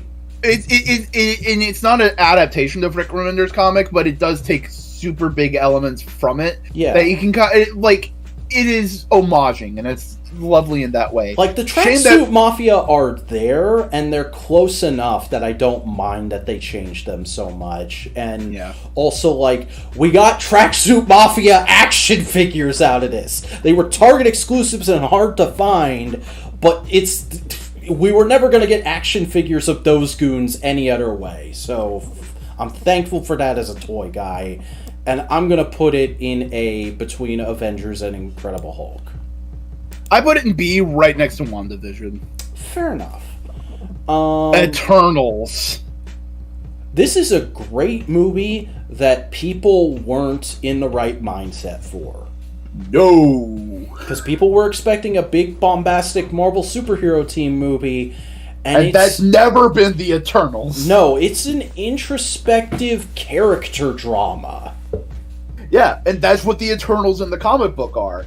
And as a person who has read the Eternals and went into this movie knowing what the Eternals were, I was 100% satisfied. It was exactly what I wanted from the characters, what I wanted from the movie, what I wanted from everything. And anyone saying, like, oh man, this is boring, I just kind of look at them and go, like, yeah, that's kind of the point. Mm-hmm. They're eternal characters. They are immortal. They are a little bored with the world. Yeah.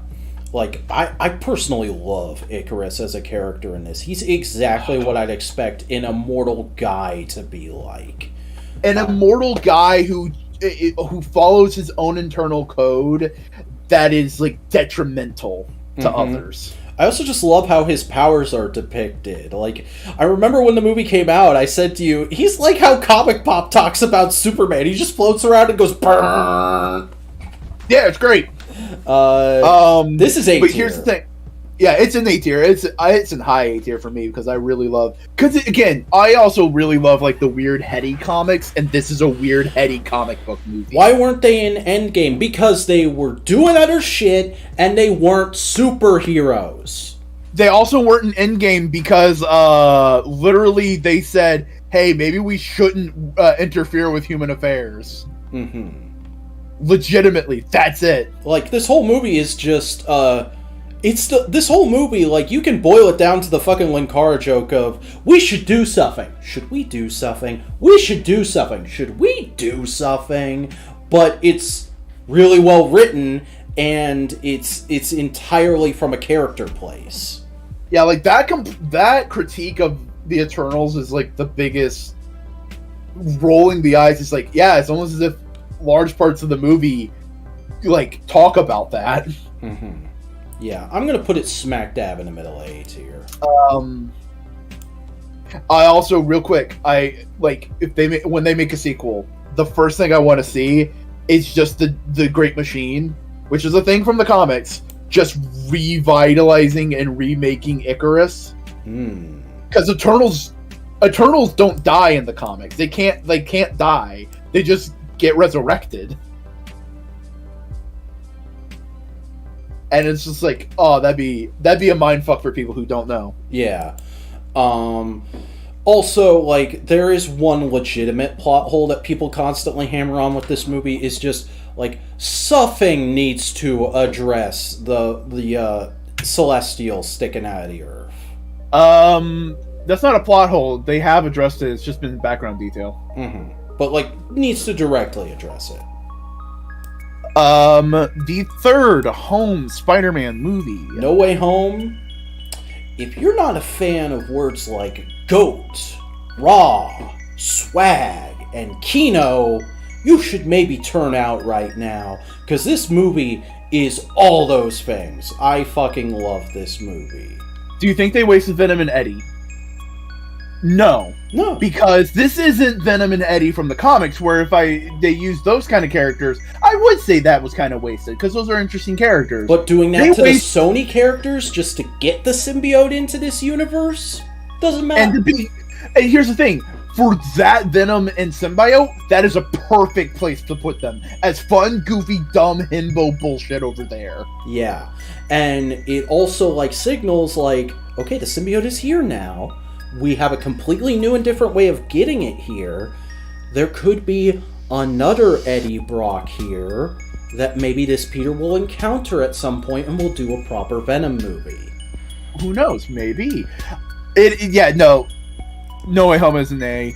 It brings back a lot of fun, great. It's an S for me. It's such a good culmination of everything. You are right. It is an S. Everything this trilogy was doing, everything the earlier Spider-Man movies did. Let me just drop it in A before I scroll up, because the list is now too big. I'm gonna put it below Guardians 2, but it's right there at the top of S for me. It is such a good culmination of everything that had been done with Spider-Man in live action up until that point. All the actors that come back haven't missed a beat, and it's such a fun ride from beginning to end. I rewatched it over Thanksgiving weekend, and it still holds up. It still hits you in all those same places it did in the theaters. It works. It's so good. Now we have the 5 Sony Spider-Man movies. Mm-hmm. Want to do those in chrono? Yeah, let's talk about Spider-Man 1 first. It's like, talk about quaint and antiquated. This movie feels like such awkward early steps into how do we do superheroes in live action. It's very good, it's very solid, but it's a little too, I don't want to say dark, but it's a little too introspective, I guess is the right word. Like, I don't like the early narration. The narration from Peter that bookends the movie sets a weird tone for me. And I don't love, like, this is a very common complaint about these movies, MJ isn't properly utilized in this movie. No. Here's the thing. It's still good. It's still great. It's still a great movie. Mm-hmm. It's very of its time, but it is very good. I would put it at the bottom of A, but I'm going to put it over Far From Home. I'm putting it more in the middle. Okay. Middle of A. 2, though, Spider-Man 2, S tier. Yeah, there's long talky portions of this movie that are kind of hard for me to sit through as a modern viewer, but it's all building to a place, and the Doc Ock effects are so fucking good. Alfred Molina's performance is unreal. And, like, except for the fact that, like, they don't come out and say why Peter is losing his powers, that's left for you to figure out on your own. I think this is a really solid movie. The only thing you could say against it is just MJ sucks in it. MJ sucks less in this than she does in the first one, though. Yeah. I will put it... it's still in lower A for me, but it's definitely higher than the first one. Man, I was so hyped for Spider-Man as a kid. Haha, I remember it so well. The hype was real. Yeah, like, this is definitely what got me initially interested in Marvel as a comic book company universe at all. And for that alone, it's good. But, like, this wasn't where the hype was for me.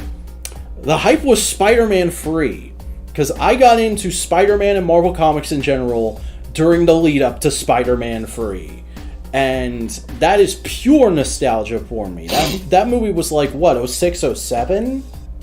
Yeah. So, like, I was 9 or 10 years old at the time.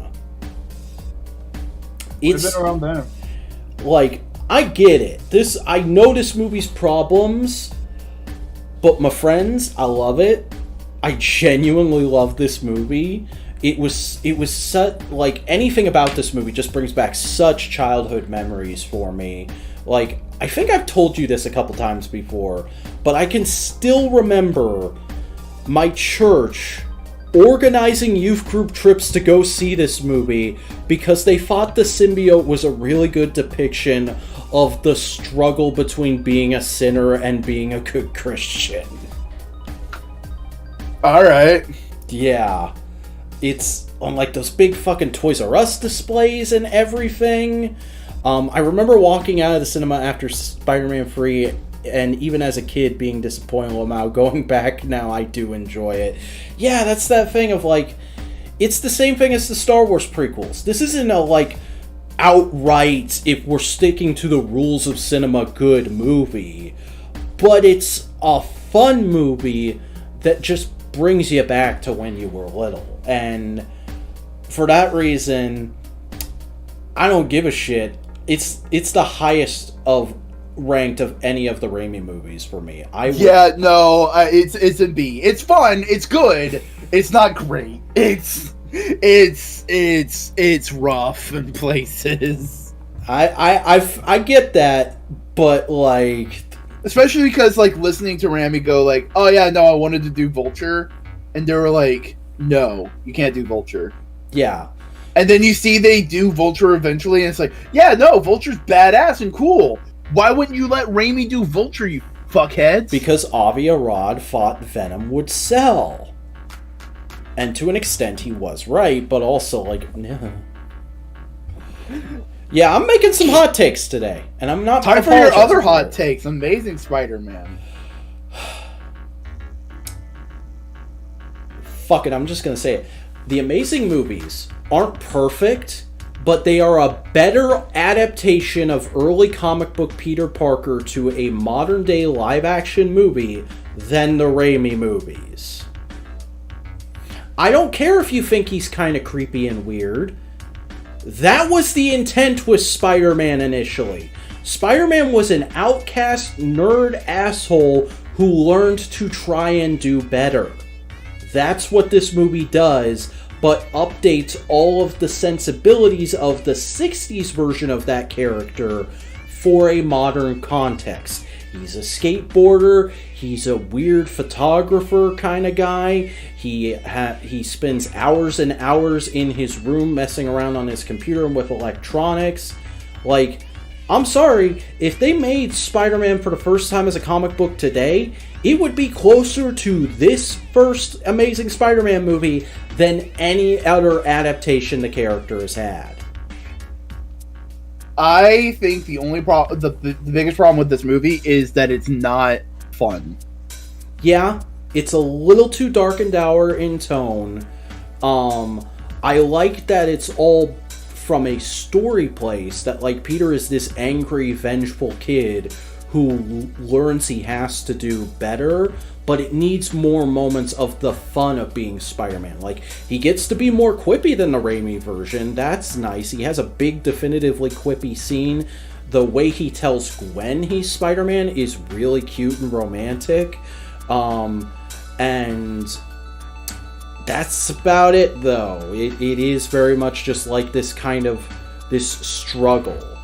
Good use of the lizard, bad lizard design. Yeah. They should have left all those deleted scenes with him in. Give Lizard his lab coat. They were chasing that Dark Knight hype with the tone. Yeah, probably. For me, this kinda... I can't put this too high, but this does go in the now upper-lower A tier. Oh, I've put so much shit in A tier. Am I too nice? Am I being a Marvel apologist? Don't worry, that'll end soon. Yeah.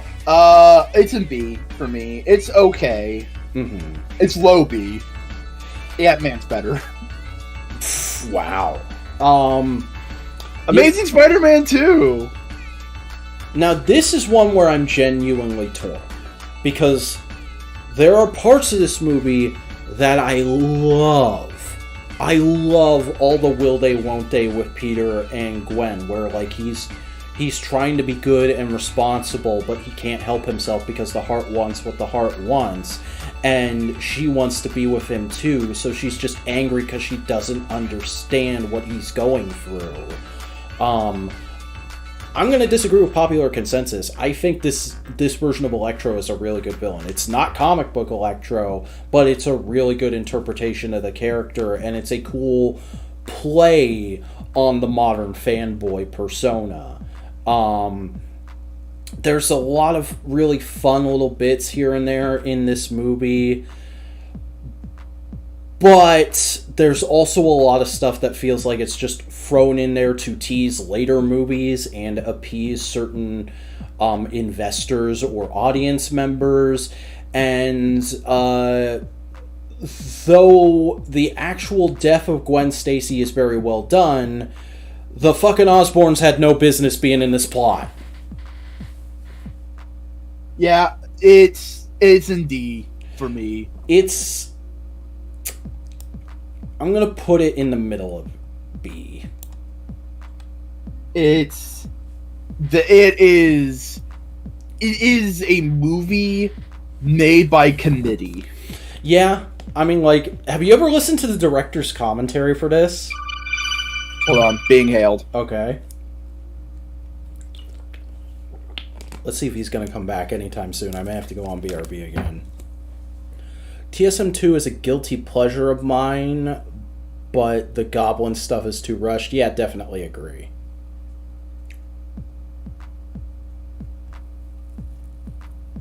You agree with Boingo? That's fair. Not everybody has to agree with me. This isn't one of those kind of channels. Do you think Spider-Man will be in Venom 3? Fuck no. I am in the camp that firmly thinks Venom 3 is going to be the end of that trilogy and that version of the character. And since it's definitively in its own separate universe, they're not going to bother bringing Spider-Man over. They're just going to wrap up that plot in the best way they can. I'm honestly rooting for Venom 3 to just be a straight adaptation of the King in Black storyline. It is my list.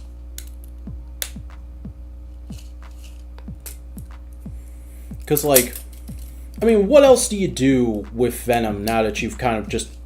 You've done a sloppy introduction to the character that's not very comic book accurate. You've done a Carnage movie. Like, the only other, like, worthwhile Venom story there is the King in Black. Alright, hello. Hey. I forget where we were. We were talking about Amazing Spider-Man 2. Yeah, have you seen the director's commentary for this movie? No. They literally say, we aim to please, like, every 10 minutes. Yeah, you were aiming to please the producers, not Yeah. the audience. Excited for Morbius too. We'll get there. I hope I'm What If Season 2, they do what they did the other Snapback. Could be interesting.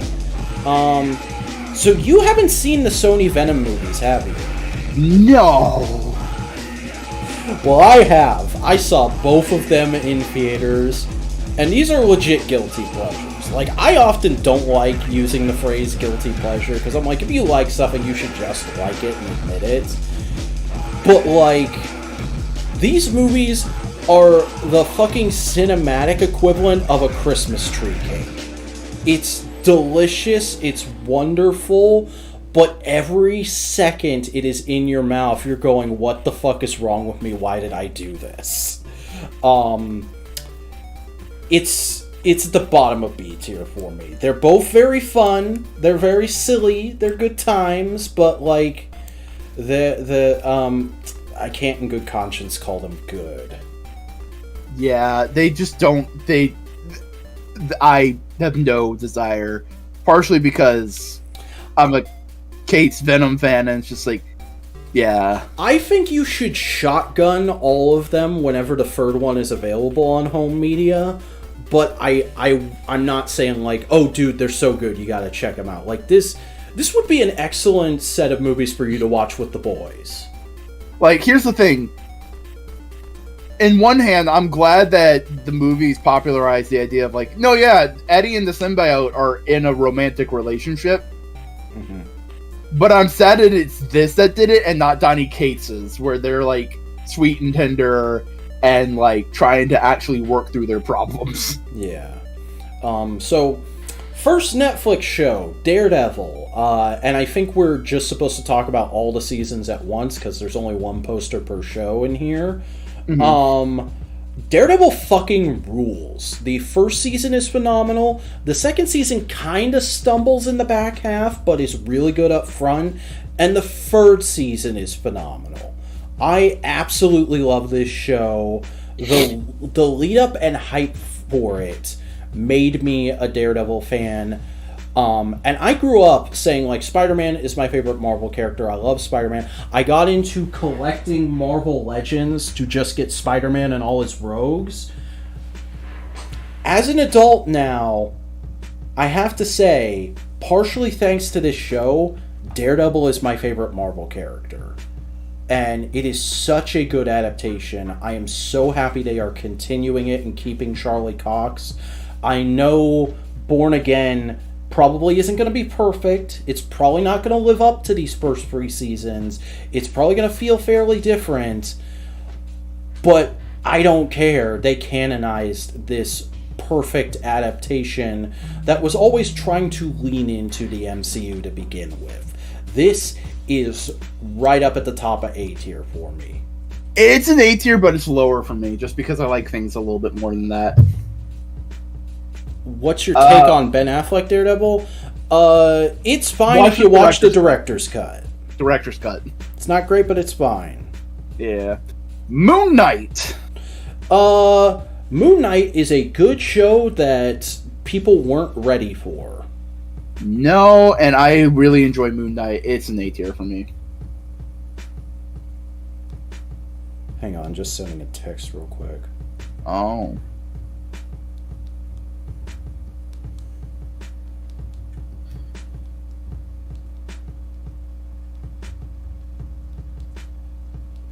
And I'm gonna have to get up and shut my door. 1 second. Okay. You do that, sir.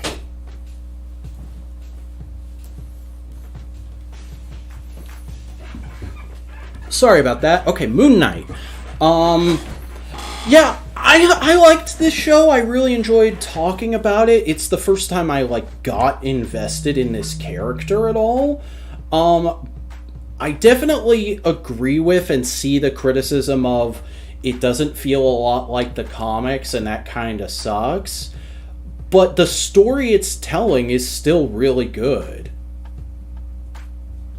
Yeah, and here's the thing, it is like one of the comics though.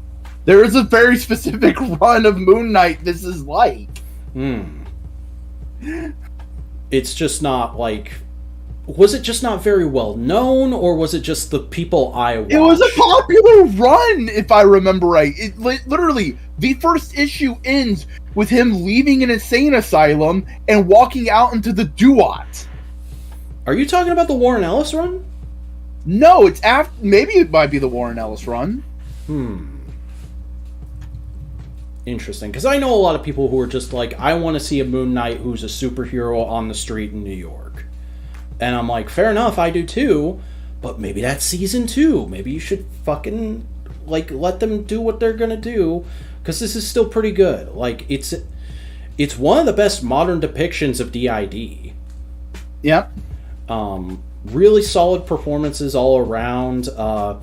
I actually really enjoyed Layla as a character, and the fact that they made her a superhero, and like literally this year the comics were like, yeah, we're doing that too. That works. Let's do that. Every fucking character gets to have a spouse who's also a superhero at Marvel now, except Spider-Man, because fuck him. Yeah, no, this show is really good. It's kind of in the middle A tier for me. It's the Jeff Lemire run. Oh. Yeah, I'm gonna put it right there. That's a good spot for it. I put it in A tier. I really enjoyed Moon Knight. Mm-hmm. Doctor Strange in the Multiverse of Madness is a lot better than most people fucking give it credit for. I go back and forth on it. Some days I'm like, you know what, that movie was really, really fun. It's one of the most creative MCU movies in a while. And other movies I'm like, yeah, but a lot of it's not as creative as it could have been, really. They don't spend a lot of time in any of the really weird universes, and there's a huge... The huge cameo chunk of it is kind of distracting. I mean, it's a strange adventure. That's what's going on.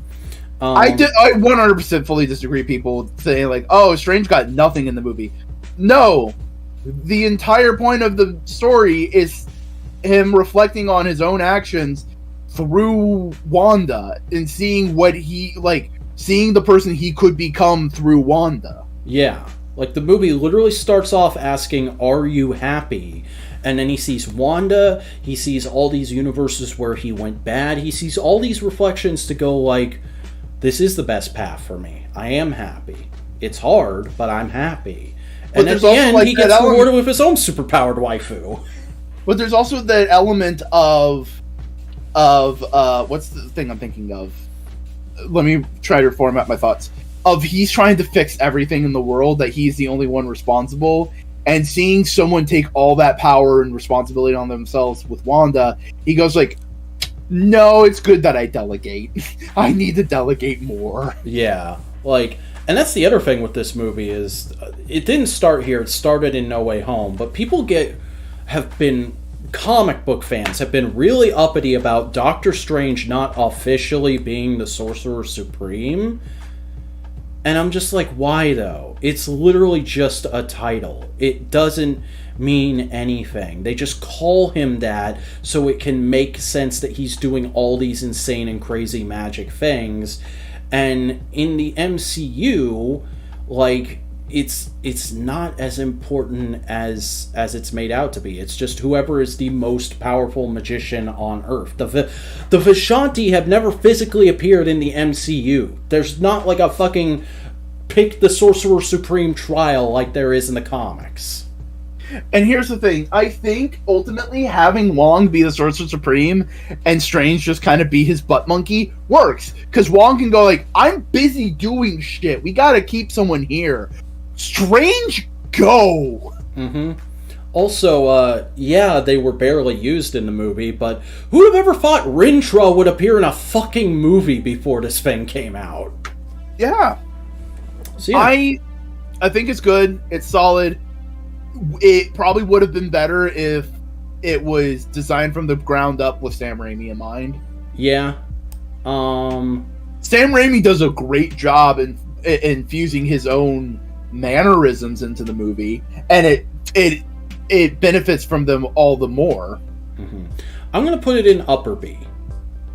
It's an upper B for me. Yeah. Miss Marvel in stereo, no less. The first episode is fantastic. It's legitimately a great adaptation of the original G. Willow Wilson run, and then it just immediately loses the sauce. I don't think it loses the sauce. I think it was just cooking up a completely different sauce that you didn't want, and it's fair that you didn't want that sauce. But I think it was cooking up its own sauce. Because I really like comic book Kamala. I feel like she's had some ups and downs since G. Willow Wilson left the book. She's currently on and up. Yeah, she's currently on and up. And it's partially thanks to this actress. Yeah, and it was perfect casting, and I hope they continue to do stuff with her despite the middling success of the project she's been involved in. But I don't know. I don't love this show, and I really wanted to. It's a lower B for me. I mean, I'm putting it the same. It's just I don't think it's bad. I don't think it suffers from the problems. You know what I mean? Yeah. All right, time for another Vac 4 hot take. Love and Thunder is good, you idiots. It's literally the same thing as Ragnarok. You just didn't like it the second time around. It's also, this time the comedy has a point. Mm-hmm. It's about the arrogance of the gods, even though they're now living on Earth. Yeah. Like, everyone was going like, oh, having a Thanos ice cream place is a little, like, tactless, right? It's like, yeah. It's almost as if that's the point. They're not recognizing. Yeah, they're trying to appeal to humans in the way of like, look, we're a goofy theme park. We can still, yeah, you'll still worship us if we play into it the way you like it, right? And it's like, no, that doesn't work. And like, the movie never directly shows any Asgardians learning that lesson, but Thor definitely learns a level of humility. Like he starts off this movie thinking like, oh, he just needs to get his mojo back. He needs to be an adventurer, and he needs to go out and do all these fun things. And then he runs into Jane, and he's like, no, I want to have a relationship with a woman who challenges me again. That's what I need. And he learns, no, I just need to be a guy. I just need to be a solid guy who takes care of this kid that I end up with at the end of the movie. And that's a really interesting, complex arc for the MCU. And also, like, I've said it once, I'll say it 1,000 times. Fucking great adaptation of Gore the God Butcher. I know he's not exactly like the comics, but he's the most seen, most represented I've ever felt like in a movie as an atheist. And, like, I understand, like, here's the thing. They could have done more with them. They could have had more scenes with them. But every scene he's in, he is the most menacing motherfucker. Mm-hmm. It's such a great performance from Christian Bale that totally plays against his type. Like, I don't understand what people going like, oh, this isn't Gore the God Butcher. What are you talking about? The megalomaniacal, I am Gore the God Butcher, motherfucker. Like, come on. Yeah. This is upper A for me. This is upper A for me. It is good. It is, oh, the comedy's bad. It's like, no, there's a point for it. There's a reason for it. Mm-hmm. They even spell it out. It's not even, like, hidden. It's not even subtext. It's text. It's a great movie. Defenders, oh man. I am still sore about this, because I remember being legitimately hyped when we were only like, I think Luke Cage had just dropped, or maybe, I forget, did Luke Cage or Jessica Jones come out first? All of the original Netflix shows had come out by that point. Well, I mean, when we got the first teaser trailer for this. Because I feel like that was before Iron Fist, definitely. Daredevil, Jessica Jones, Luke Cage, trailer for Defenders, Iron Fist, Oh no. Yeah, because there's like in that first And then Defenders comes out. that first teaser trailer that's like just voice lines from the first movie as like a camera pans around a bunch of like little scraps of paper, one of which says "Who is Danny Rand?" because it was before Iron Fist had come out, and like "Come As You Are" is playing. Oh, that got me so hyped. Even after Iron Fist was such a disappointment, I was hoping like Defenders would be great. I was hoping it would be just like a TV budget version of the first Avengers movie. And it's so fucking sloppy. It's such a weird plot. It has such middling meetings of these characters. There's one really good episode, the episode where they're just trapped in the restaurant talking to each other. Mm-hmm. And there's a couple of okay scenes between Matt and Jessica after that. But ultimately, this is a huge disappointment. This is definitely a lower C. Yeah, it is. It is definitely. It is. Where did I put it? Yeah, it's in C. Iron Fist. Hey, D. guess what? Fucking D. Our first D, everybody. Fuck this show. Your first D, my second D. I hate this show because I was so defensive of this show going in. I saw so many people going like, "Oh, weird plot about a white guy with Asian-based superpowers. That feels really behind the times, Marvel." And I'm like, just wait and see. Like, trust me, this is a good character. You're gonna like this. And then like the first couple episodes, I was like, yeah, this is a little rough, but I can still vibe. And then that episode where the like billionaire guy who's being manipulated by the hand, I think it is, where he comes back from the dead and like it just opens with him wandering around New York covered in blood. That episode like broke me.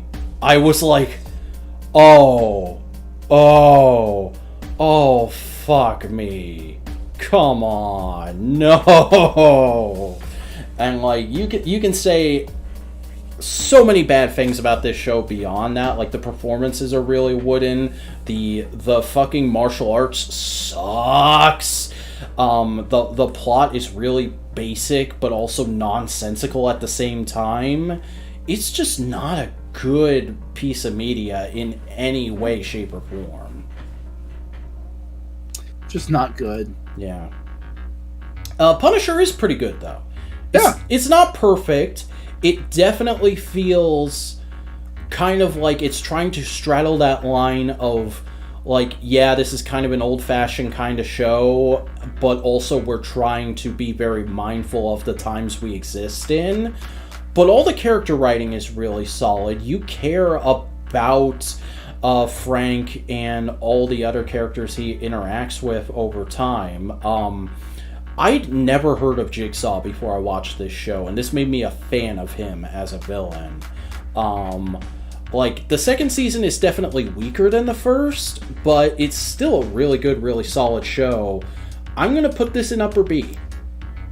He doesn't get super Jigsaw-y, doesn't he? Like, he doesn't get super scarred up? Yeah, no, he just kind of has a couple lines across his face in the second season, which I think is the biggest disappointment in this show. The performance is still great, but could have gone harder on the prosthetics.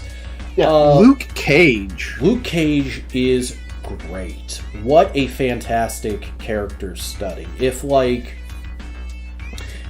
Black Panther is like a really good cultural piece for black people across the world, Luke Cage is a really good, like, specific focused in on what the black experience in America is like. And I know I'm saying that as a white guy, so I can't be 100% right about that. But I feel like it gets close to a lot of things I was seeing and hearing around the time it came out. And also, I think it's the only Netflix show where both seasons are just as good as each other. I think this is worth watching from start to finish. It is also one of the few pieces of Marvel television thing that I think nails a aesthetic tone all the way through. Mm-hmm. Like, it and Loki nail what they're trying to go for. Definitely. I'm gonna put it I put it right up to with Daredevil, I think, in mine.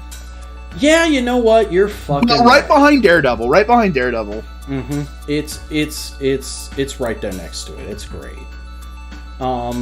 Jessica Jones. I think it's hard to talk about because like the first season of this show is phenomenal. It's a brilliant adaptation of the original comic that makes it all the more darker and hard to swallow.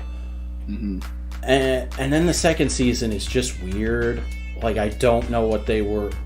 I know what they were going for, but they really didn't get there. And they made some weird choices with characters. And the budget really showed at times.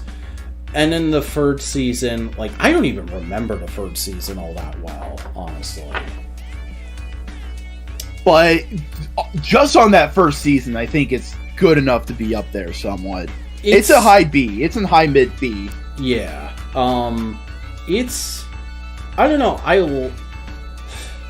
I mean, it didn't put Kristen Ritter on the map, but it cemented her place on the map. Because Breaking Bad is what put her on the map. Would you agree or disagree that this might be David Tennant's best performance in anything? It is one of his strongest performances. It's really good. She-Hulk, Attorney at Law. This is great. It's really comic book accurate. It's a fun show. It's the Disney Plus show that feels the most like a weekly TV show without losing that MCU charm. And people irrationally hate it because she twerked in one shot. As a gag. That was purposeful as a joke. Mm-hmm. It's great. I really like She-Hulk. Yes, the CGI is a little iffy in some scenes, but it's nowhere near as bad as people make it out to be. This to me is a mid-A. And at this point, I'm still blaming management. Mm-hmm.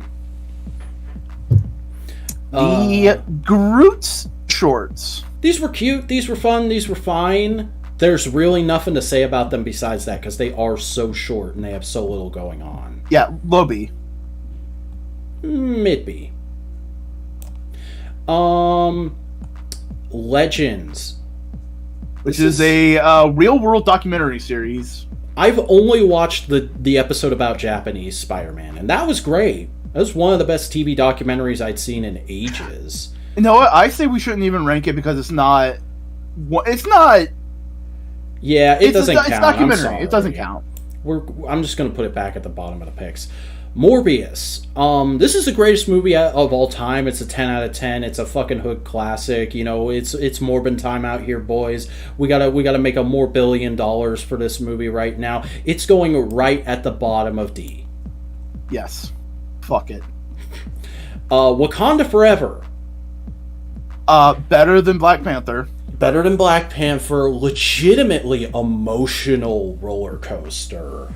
Great Namor. Great Namor. Such good performances. Such good effects. Really, really tactful handling of a real world tragedy. And it leaves all of its characters in such an interesting place. I'd say it's mid-S tier. Yeah, it's an S. It's an S for me. Werewolf by Night. You know what? For me, it's also an S tier. I'd say it's a high A. It's a real... I'm not a horror guy, but it was a horror thing that really got me going. It was a fun, exciting little thing. Really need more like this one, honestly. Yeah, we're probably getting one because I think there's going to be a Christmas special this year. Oh boy. Well, aren't they treating What If like a Christmas special release? There is, but there's also like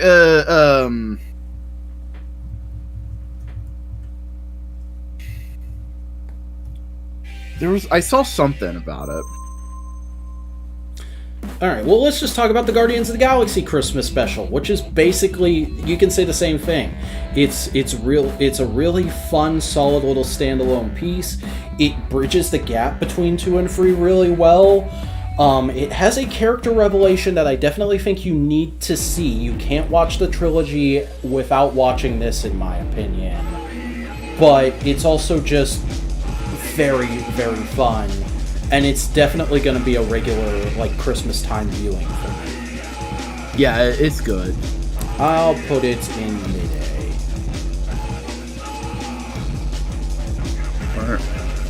Yeah. There we go. There's a good spot.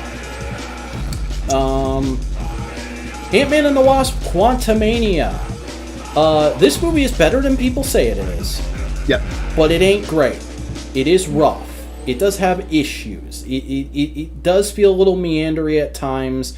Some of, like, the sappier moments do feel a little hollow because they aren't properly built within the movie itself. But within the greater context of the Ant-Man trilogy, I think they work.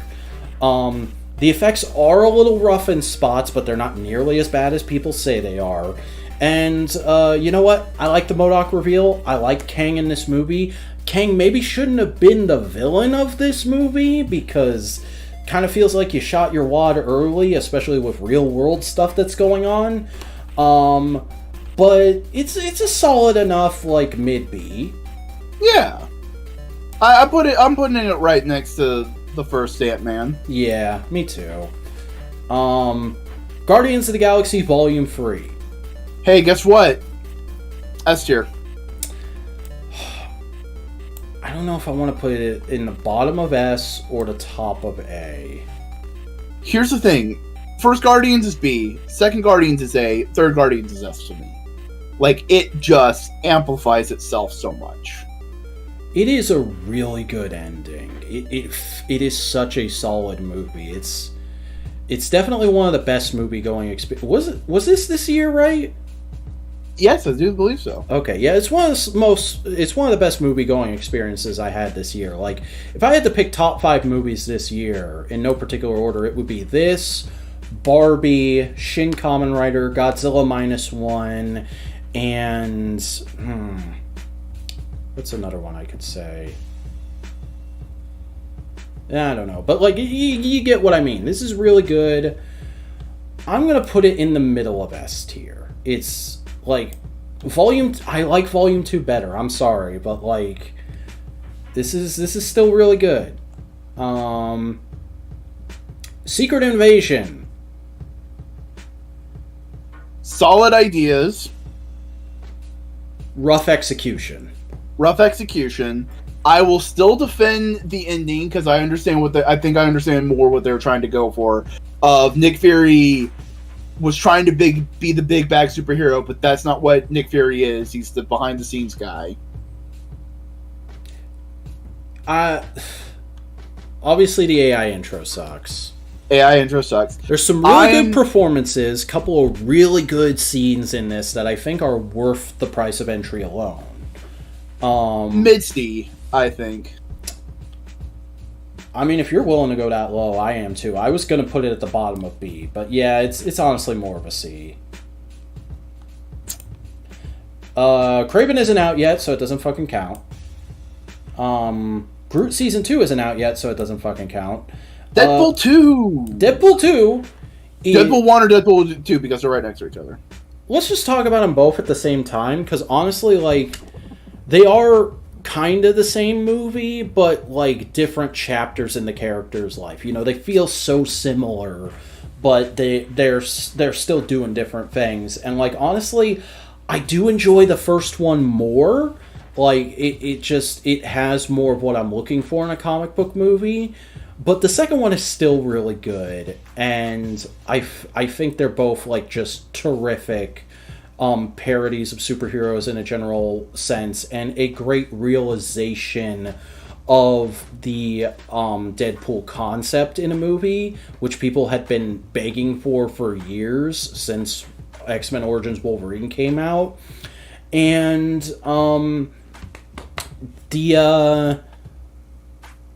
I was going to say something else, but I completely brain farted there. You talk for a minute. Deadpool, it is a great distillation of Deadpool from the comics, though. Mm-hmm. Oh, this is the most like the X-Men comics the universe of the Fox films ever feel. Oh, most definitely. You know what? Because I really enjoy them and I'm a big Deadpool fan, low A, bottom A. I'm going to put Deadpool 2 at the bottom of A. I'm going to put the original in, like, the middle of A, I think. Yeah. And we said we weren't going to talk about Loki Season 2 on its own, and we haven't seen the Marvels yet, so that is it. That's it. That's our MCU tier list. Let me save or download this boy. And why don't you do the same and pop it in the chat? And I'll pop it up in a second here. Yep. Popping it over onto our DMs. There we go. I mean, I don't think it's super surprising considering we talk about our opinions on Marvel stuff like every fucking weekend. Mm-hmm. But it's like, yeah, you know. It's not letting me save. I don't know. I hit save and it is not letting me do it. That's weird.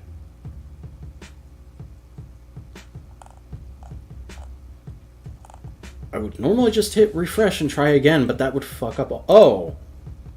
It took me to a different page. That's why. Weird. Oh, no, I can move. What is going on? I don't know, bud. Let me... It's just zooming it in when it does that. That is weird. I don't know. Whatever. Fuck it. It's fine. I'll pull yours up real quick, though, if I can... Do I have a Discord capture preloaded? No, I will have to make one real quick. Let's just do a display capture. Do what you gotta do, bud.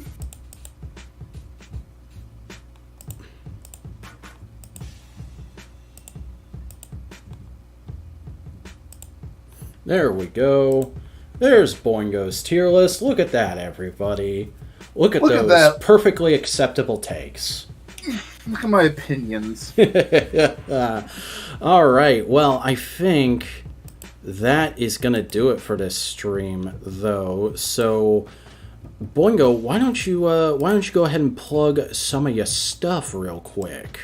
Hey, howdy. I do a variety of things. I'm on twitch.tv/Boingo Writer. I'm also on YouTube at Boingo Writer. I do weekly Kamen Rider reviews and video essays and editorials of certain ilk and like. I also am on a variety of social media platforms: Twitter, TikTok, Instagram, Blue Sky, Tumblr, Mastodon, at Boingo Writer, or at Boingo_Writer. One of the two. You can find me in a variety of places. We also are part of a podcast called No Price Podcast, where me and Vac talk about comics, movies, and merchandise of the comic book ilk over the week. Come on and join us at Modular Media. Yeah. And, of course, just the normal generic YouTuber things. Thanks for hanging out with me, everybody. It's been a fun stream. Really appreciate everybody sounding off in the chat. If you're watching on the replay, don't forget to like, comment, subscribe, all that good stuff. Follow me on the social media. It's all linked down in the video description along with all of Boingo's links. And just a quick little reminder, do keep an eye on the community tab tomorrow afternoon because something really important is going to be going out at that time. But for now, I think that's going to do it for this stream. So thank you so much one more time for hanging out with us. We will see you tomorrow night on the No Prize Podcast if you want to join us. YouTube.com /Modular Media. But until then, take care. Yeah.